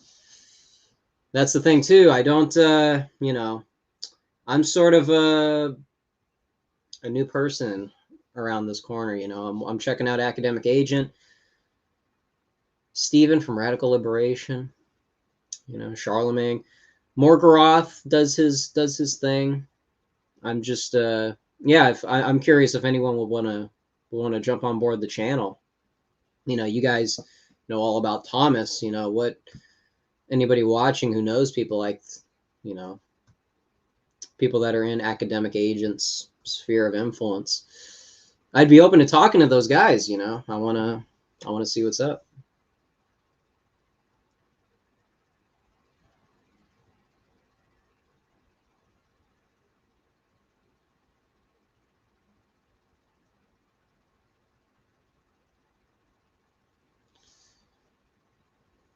Yeah, I agree, bass guitarist. It's too bad we got a lot of divide. I mean, I just don't know how someone can get wrapped up in the pagan stuff. It's just not it's not very appealing. I mean, look at that guy who looks like Razor Fist. You know who I'm talking about. That guy that wears the spoon, the spoon guy. He does debates. Anyways, Mr. D is AA's host. Oh, okay. Yeah, no, I'd love to talk to that guy.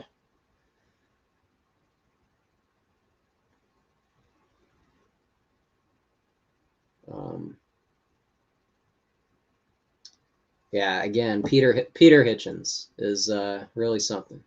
He's an expert on art and film. Really? Okay. There we go. There's a way in. There's a way in. I like that. Yeah, that guy. Yeah, I like that he does debates. I appreciate that. I don't think he does a very good job.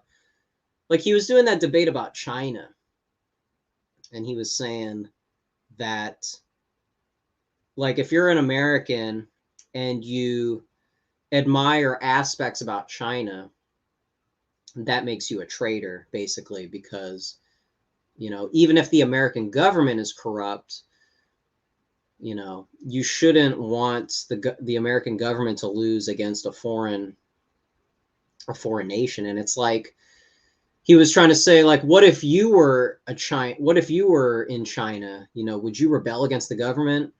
And the best response is, if you were Chinese, you should be a Chinese nationalist. You know, you should have some loyalty. And it's, I don't know. He's just like Razor Fist. He's stuck in this libertarian look on the world. It's the Ayn Rand outlook on the world.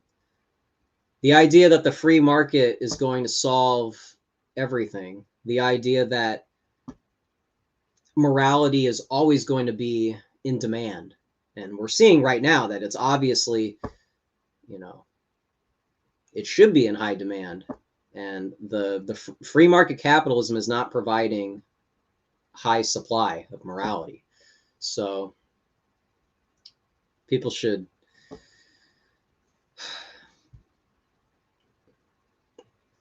anyways. But I mean, you guys, I mean, if you're, all you guys get it, you know. It's just hard, like, to bring up my libertarian friend again. He's talking about Burke and conservatism like that's an insult. He's like, oh, like, it's almost like he thinks that's a bubble. Like, when I bring up the Mises Institute, oh, you're stuck in that bubble. It's like, no, you're stuck in the libertarian bubble. Okay? I understand we all watch our content creators, and okay, yeah, we're all in our bubbles.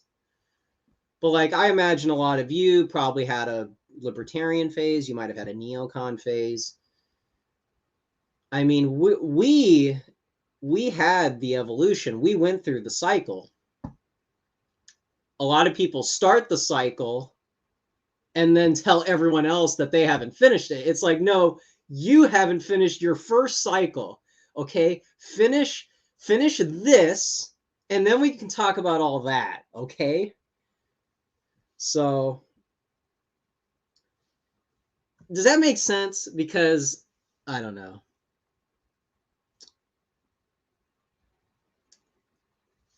again, it's like I said earlier, I've never said I'm original. You know, I'm trying to get back into reading. Thomas got me back into reading last year, and now a friend of Academic Agent is getting me back into Spengler, which I started last year but neglected. You know, we all, it took a lot for us to get here. You know what I mean? They make it sound like we haven't thought this stuff through. And it's just so frustrating, especially when it's been years in the making, especially when, you know, we were stuck, to bring it back to Spengler and Hegel, about cycles. You know, it's like in a video game, unlocking another part of the map. You know, you're still in you're still in Whiterun, and you haven't even fought Alduin yet. All right, you want to tell everybody else about the nuance. And like a libertarian to know about Burke and Mises, and for him to just scoff at that, it's like, what's going on, man? Tell me how you think you can't graduate from that stuff. Oh, there it is right here, LA Times. Joni Mitchell removes her music in protest.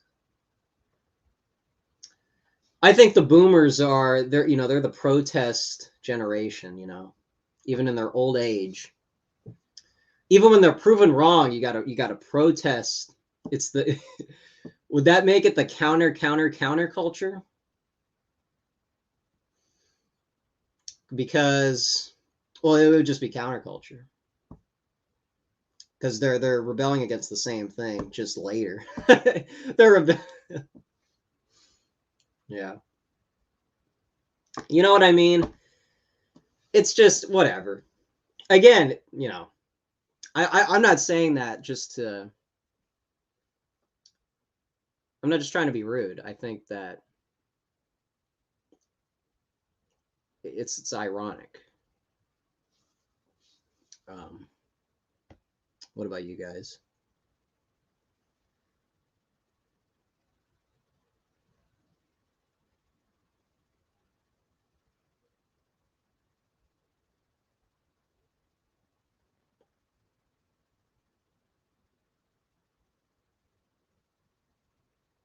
Yeah, we all agree about the boomers.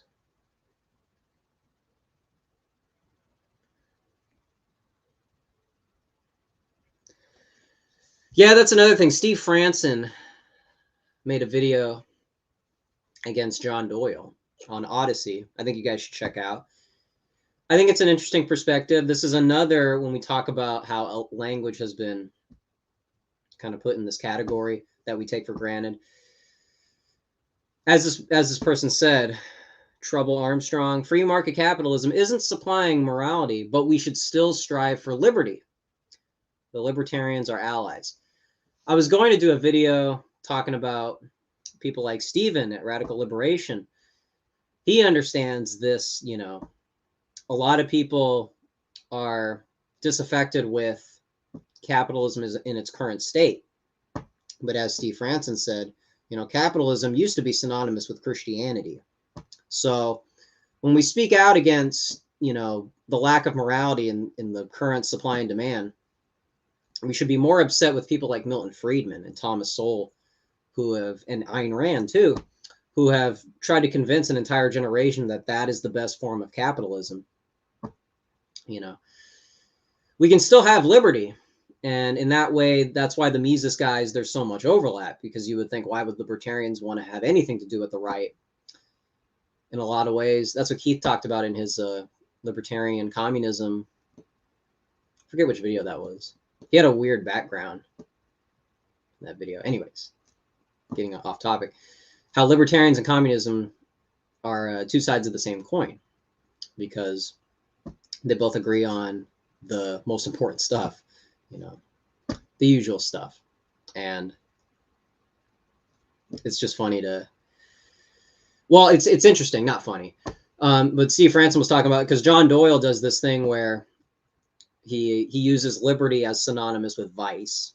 And my other libertarian friend, who's a lot more right wing, or actually, I'm not really sure, to be honest. Now I'll have to check up on him, but he was talking about, he was into that, forget which philosopher, but he was all very galvanized by him about how we should co-opt, or bring back rather, liberty. And I know that Stephen talked about how he wants to bring back liberalism and co-opt it for the right. I don't think we can do that, because, you know, the classical liberals like Thomas Hobbes, they were authoritarian and they defended monarchy. So that would be, you know, obviously a lot better than current liberalism. But he did agree that, you know, the left should be the progressives, in no matter what capacity of they are on liberalism. They can have that term, and I agree. But yeah, he's very optimistic about the liberalism label. He wants that to come back to us. I don't know if you guys would agree with that.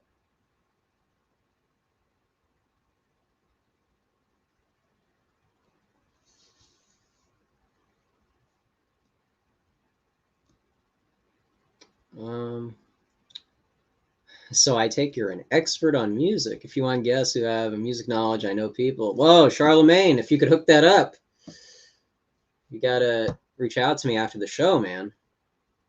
Yeah, I would love to talk about, you know, Schopenhauer talked a lot about the importance of, you know, art and music. So, you know, it's not that far away when we're talking about philosophy. Of course, we got to get into cultural topics like someone else mentioned. You know, there's all overlap there. So,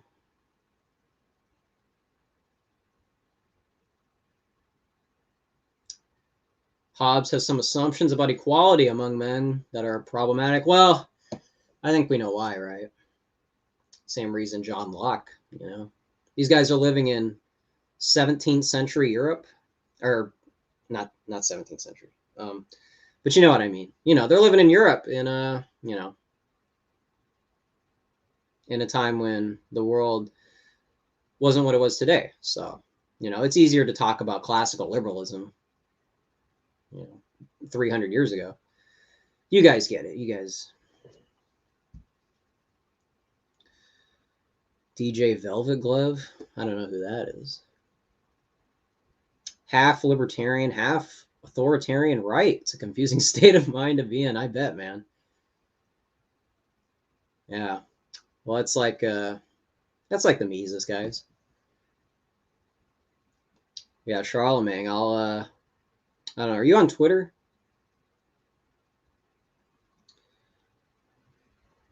How much can Charlemagne deadlift? That's important.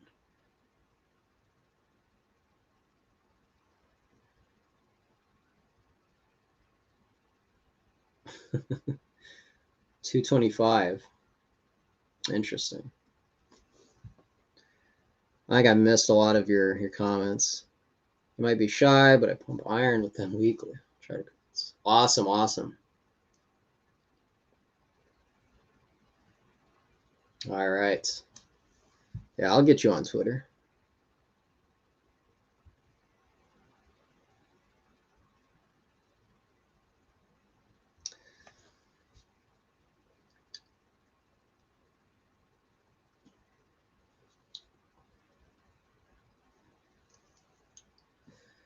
So, Brotherhood asked, capitalism used to be base, but I'm starting to feel that it is destroying our countries in the name of profit. Well,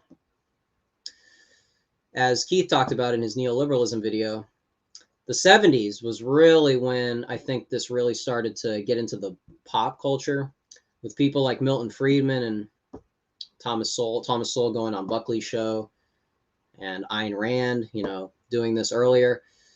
This really popularized this version of capitalism. And so I think if we can just call out those people as, you know, I don't know if you guys think those three people believed in that stuff. I think Ayn Rand did. But those other two, you know, Thomas Sowell is kind of right wing on cultural stuff. So that's a kind of a hard one. But, you know, the Milton Friedman, you know, apologizing for free market. that's the kind of stuff that really needs to get called out. We really need to, and we also need to stop talking about rights, okay? Nobody has a right. A business owner doesn't have a right to do anything. And, like, I'm not saying in like the controversial examples, does a business owner have a right to turn people away? I'm talking about like rights in and of themselves, the idea that that's like a starting point when we're talking about, you know what I mean? I mean, I know that there's a half libertarian here. Maybe you can correct me on this, but using rights synonymously with morality, I think that's very problematic. So, anyways, whoa, skeptical waves. I heard my name. Yo, what's going on, man? Wow, we got the whole gang here. It's good to hear.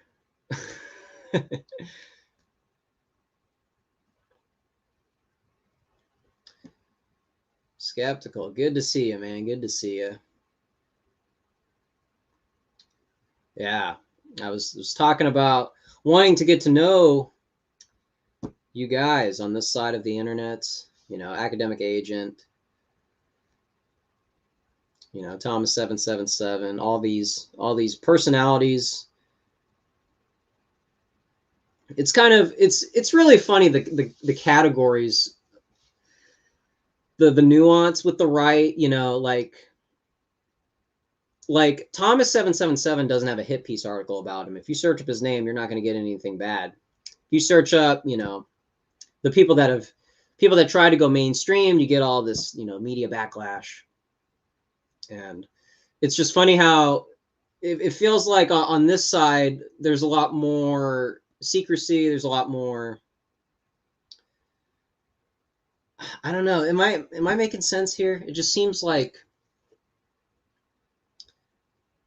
not, I mean, we should always be optical, of course. I'm not saying we can do whatever we want. We shouldn't. But we really do have a nice ecosystem here where we can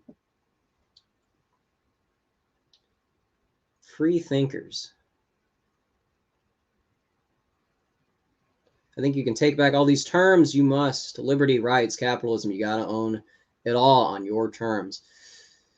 That might be the way, if you stand on a stage and say, from a right-wing perspective, liberty is not being a slave to vice, because how does that make any sense? People have a right to ruin themselves. That doesn't make any sense. You're not free if you're, I mean, Ayn Rand did have kind of a good point when she talked about being lazy is the wrong kind of selfish, because in the long term, being lazy negatively affects your life. So she encouraged being selfish in the way of like self-improvement, the kind of Superman archetype. And, there's something to that. But, when you're talking about liberty, we really got to emphasize that this current hedonistic material perspective has to be called out. And a lot of people you're going to talk to, even people watching right now, we fall short, and, it's not to, shame anybody, but there's an aspect to shaming to create incentives. But the reason why to call that stuff out is because there is an objective truth. There is an immorality to being a slave to that stuff. Even if you're a libertarian, if you're an autonomous person, how does doing, short-term cheap thrills, that's what I was trying to think of, how is that the better alternative versus, living like a Roger Scruton-esque life? But anyways, I feel like we've repeated a lot of stuff that we already know.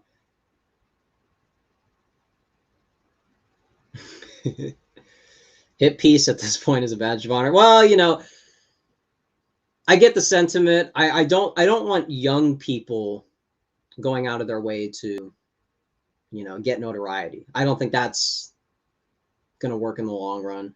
Let the you know, the so-called leaders of the movement, let them take the slings and arrows.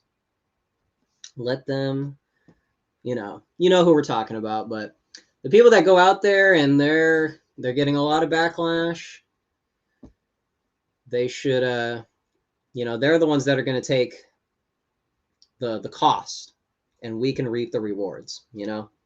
And I don't just mean that in a selfish way. I mean, you know, let the leaders of the movement, or let the personalities, you know, I'm not trying to create a hierarchy, you know, based on my preferences. I'm just saying, let the people you watch do all the stuff, and then, you know, all the young people should be going to college, get the piece of paper, get the degree, make money, be independent.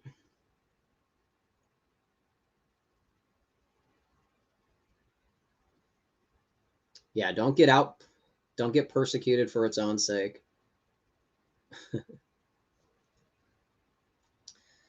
Be healthy. I don't think whiskey's healthy. I don't think the cigarette's healthy either, so I don't know.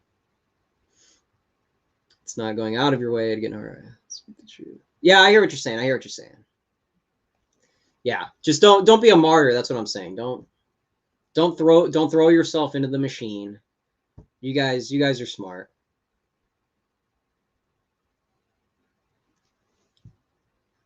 On the night shift, listening to this dude talk about objective truth. We are on a giant planet hurling through time and space, as above, so below. Keep an eye on what pulls in your attention. Thank you, man. Just don't mind. Thank you. Oh, man. Be healthy. Yeah.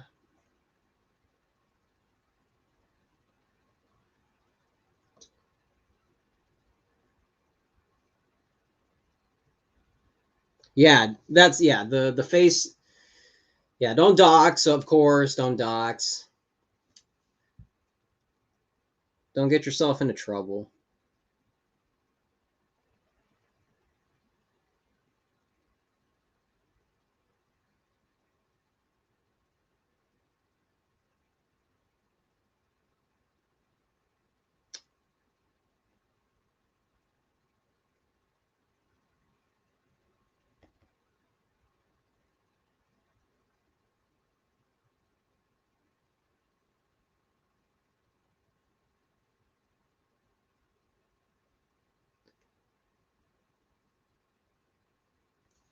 The problem with philosophy is that it's never going to impact the masses, not directly nor completely anyway. Well, to bring back my class's philosophy book into this, it talks about, and this is kind of one of the, what they would call the most important questions in philosophy, is what is the role of philosophy? Is philosophy supposed to lead to, is it supposed to create culture? Is it supposed to influence culture? Or is philosophy kind of this ever-present thing that is timeless because it's always critiquing the status quo of the era? And obviously philosophy does impact society, and it does create culture. Just look at the Enlightenment. You know, the Enlightenment was able to happen probably because what me and Thomas talked about, most people couldn't read. And so it's very easy to be seduced by someone like Christopher Hitchens when he dresses up his arguments in all this colorful language. But if the argument's wrong, it's wrong, you know? Like when an Orthodox Christian and a Catholic debate, you know, the argument's the argument. And, you know, you can't judge that based on this pure reason, because that's sort of the whole point. You know what I mean? That's, you know, we don't believe in pure reason. the idea that you're going to figure stuff out by, you know, the proverbial checking point A from point B, that's not, as Thomas Aquinas says, there are things that we're not going to be able to understand because we are limited by our senses.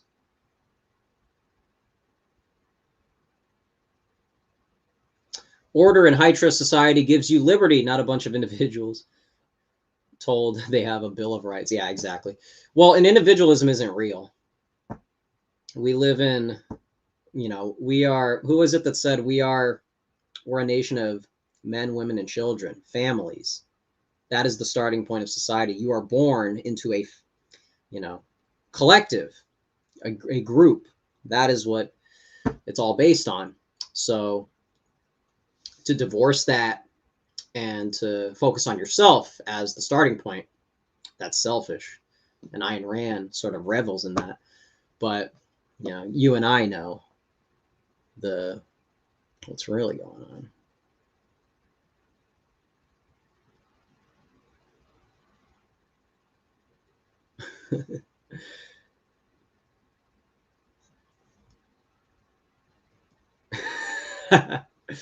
Oh, you guys.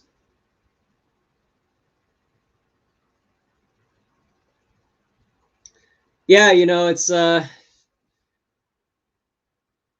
don't know. I was going to use an example. No, I'm not going to say it.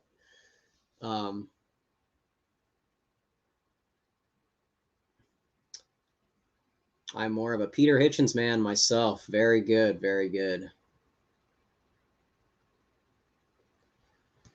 Truth is no defense? What do you mean by that?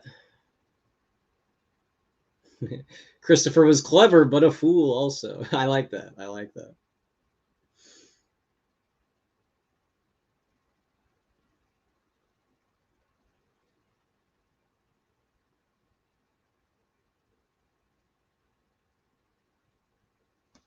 Oh, man.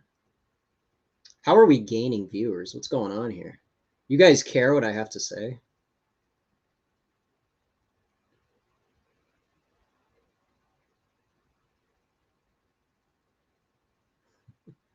I missed your guys' stuff from earlier.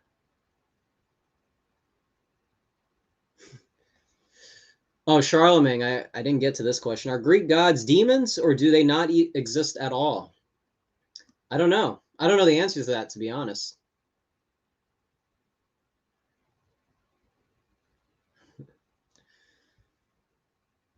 I'm going to need to console the chat.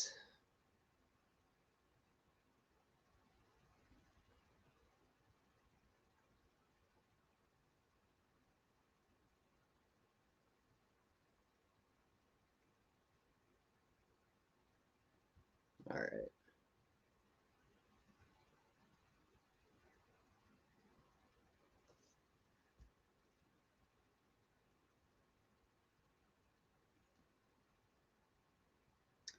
Hitchens debate Blair on God. What a... I didn't see that.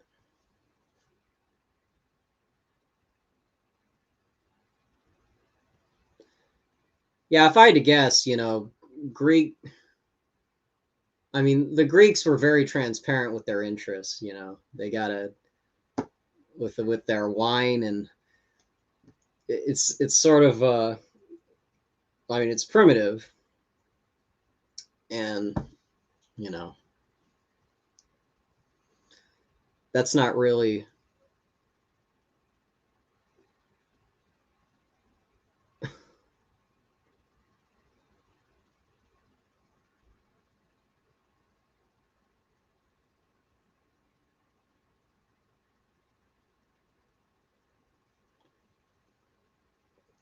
I haven't seen that debate, so I can't comment, but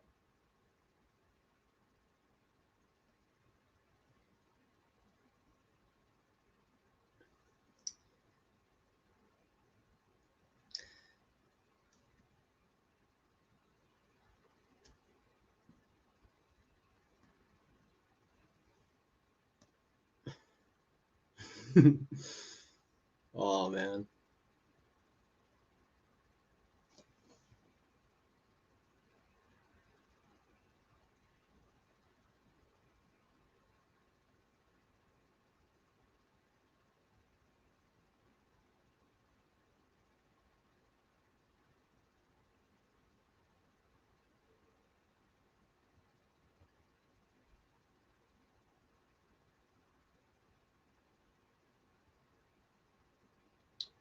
Interesting.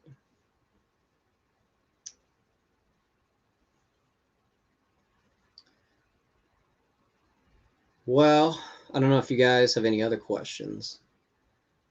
I don't know how long we've been going, but here. What if I refresh the chat and see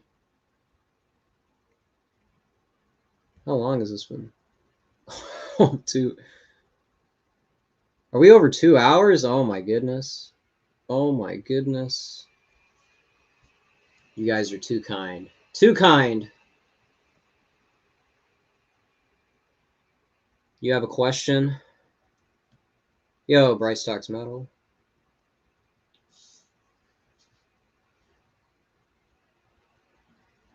Yeah, what's your question? Is it supposed to be David the Gnome?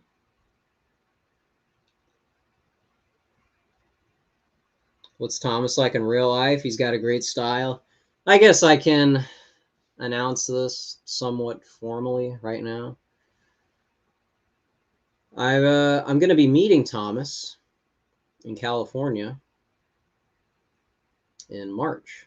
So that'll be very interesting. I don't know what to expect. You know, the guy is beyond words, you could say. So I'll update you guys on how it goes.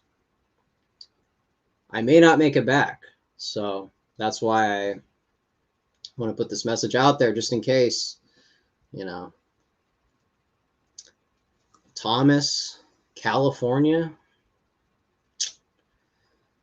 You know, what could possibly go wrong? Read all the Sorry, Brotherhood. I'm just oh,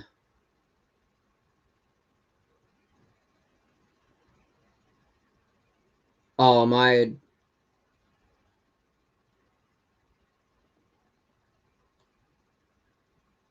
question is, oh, my basic background? Sure.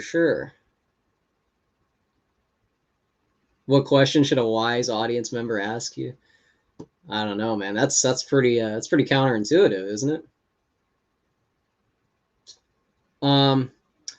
Bit of background. Well, I would kind of encourage you guys.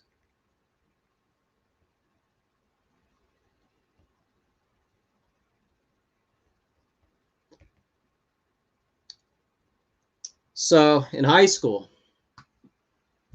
around 2013, that's really when I started to check out topics in general. I would say that was sort of like a born again Christian moment where I sort of got into music, and I kind of tried to analyze it from sort of a historian lens. And for those of you that have done it with any genre, you know that obviously it's a small world in the music industry. So if you check out one band, members are probably going to go on to other bands, and so you can connect the two, and then you can connect the influence. It's a lot like what we do with Thomas, talking about politics, philosophy, pop culture. And so that's what Loud Sound Epicenter was.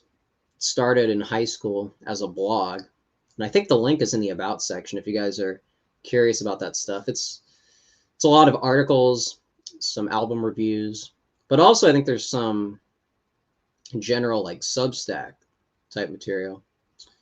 So you guys might be interested in that. It's kind of what the Substack that I'm going to be contributing to is going to be.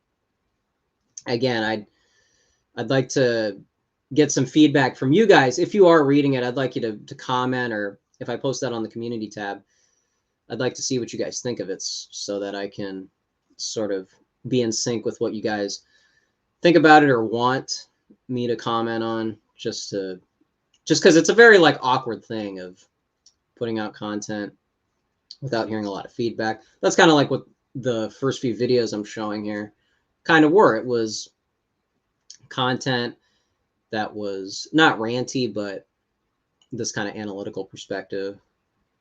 And so that's what the channel was. And then when I brought Thomas on board, it turned into mainly politics and philosophy. So that's my background. I'm Catholic. I'm right wing. So that's how I would describe it. I defend a lot of the paleocons. I am invested in the American project. I don't think it's foregone. There is a lot of pessimism on the right. A lot of people get tied up with Europe. A lot of people get tied up with philosophers. And I try to stick with the Catholic perspective. I think even with the Enlightenment, I appreciate that the Protestants were defending the faith when they were being outcompeted by the revolutionary moment with the Enlightenment. And when I look at the 1960s, I see that as I see that the way that Thomas would see FDR as the New Deal rather, as a revolution. Because the 60s was kind of a pop culture decade that kind of got me into music, got me into movies, and really, political thinking. But what I was saying about, I appreciate the work that Protestants have done. I don't think that's the end point. I think the Catholics predate a lot of the Protestant figures. And so I'm not here to start a holy war. That's my background. That's my perspective. So I want to be transparent with you guys.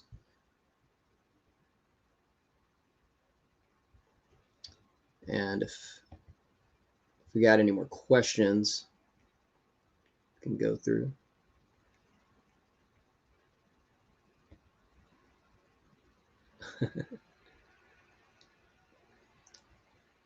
Am I young? I'm 22 years old. So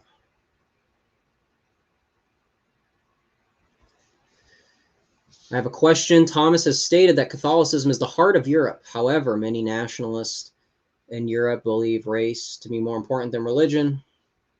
What is your take on this? Well, I want to try to avoid the race idolatry I see on the right. I understand that race is underreported on the mainstream right. So again, I'm not I don't deny race. But what is my take on? I think religion is more important. If you want my take, I think a lot of the obstacles being American is that America was a Protestant country, and the treatment that the Catholics got when the Irish came and the Italians, that's sort of like another schism that I think a lot of people on the right are experiencing, especially the American ones. But I think religion overrides politics, and I mean, you guys get that. So this fight on the right between the Protestants and the Catholics, I think religion should be the priority. I'm saying you have to choose,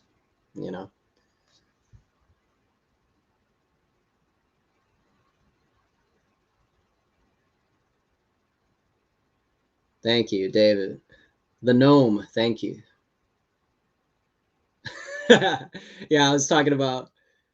Yeah, I know. I was talking about it with another friend of mine. I know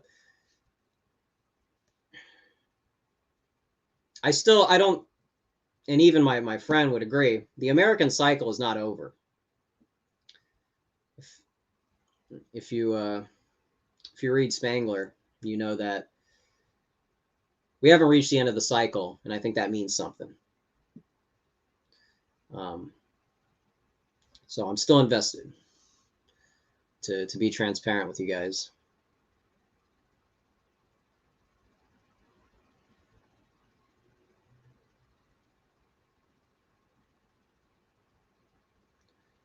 Thank you, icy guy.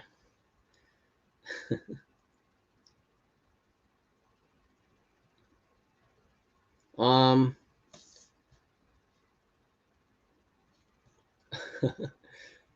don't remember. I didn't see what you were.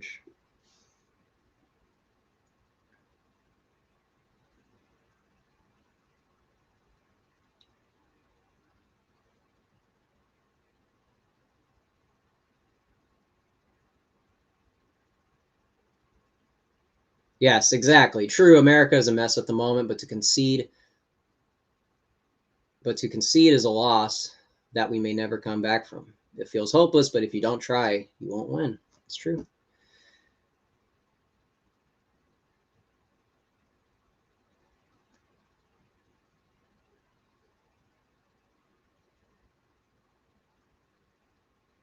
All right.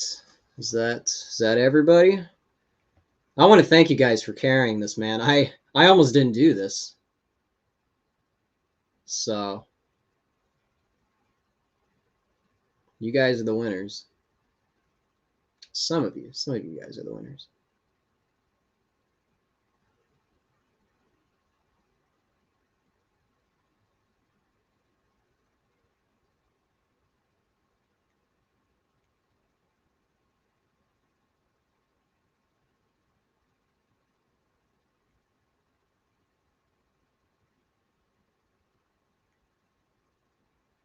I should do more of these. Yeah, I want to. This was kind of the test of whether people would be interested. I know we just got a lot of new subscribers thanks to Academic Agent, who I want to thank again. I'll thank him again at the end. So I wanted to see if you guys wanted this type of content. I want to do written content for you guys too, if you're invested in that.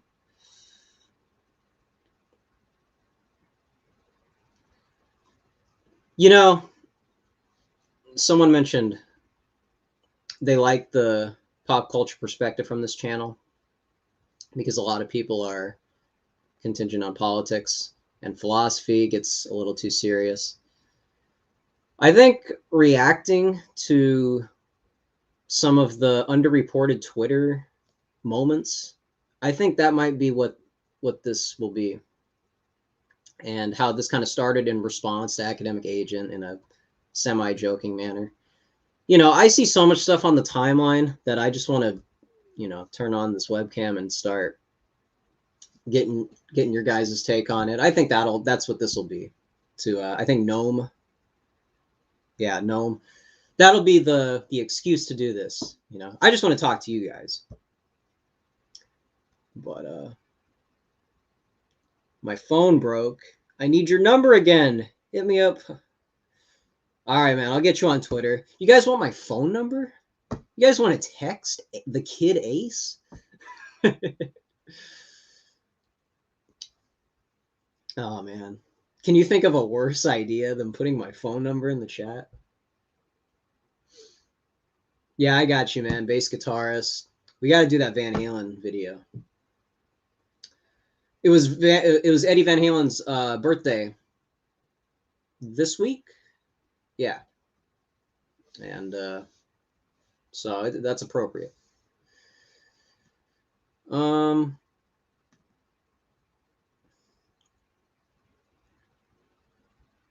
I don't have 14 subscribers for no reason. Let's go. That's the kind of optimism that's going to save America.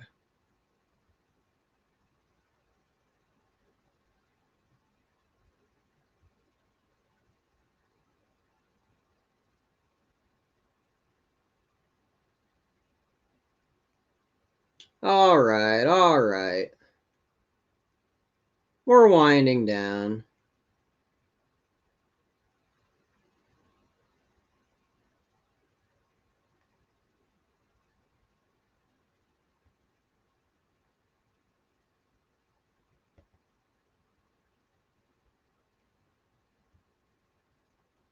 Anyways.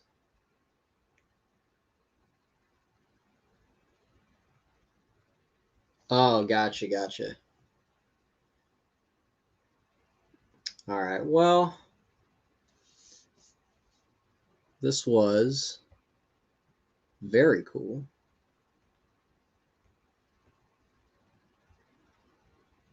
All right, so you can see me now, right? Is that how this works? All right. Thank you guys. I appreciate it. You guys really carried this chat. And what was I going to say? Academic Agent. This wouldn't have been possible without you. We got new subscribers thanks to Academic Agent, which I appreciate. So I thank you, Academic Agent. I thank all you guys in the chat for carrying this for 2 hours. You guys got nothing better to do on Saturday than to talk to me? What's going on, man? So thank you again. We will do these again. And as always, I appreciate it. We'll have some new content for you. Don't know what exactly. That's why you guys are subscribed. So, good to hear from you guys. Take it easy. Have a great rest of your day.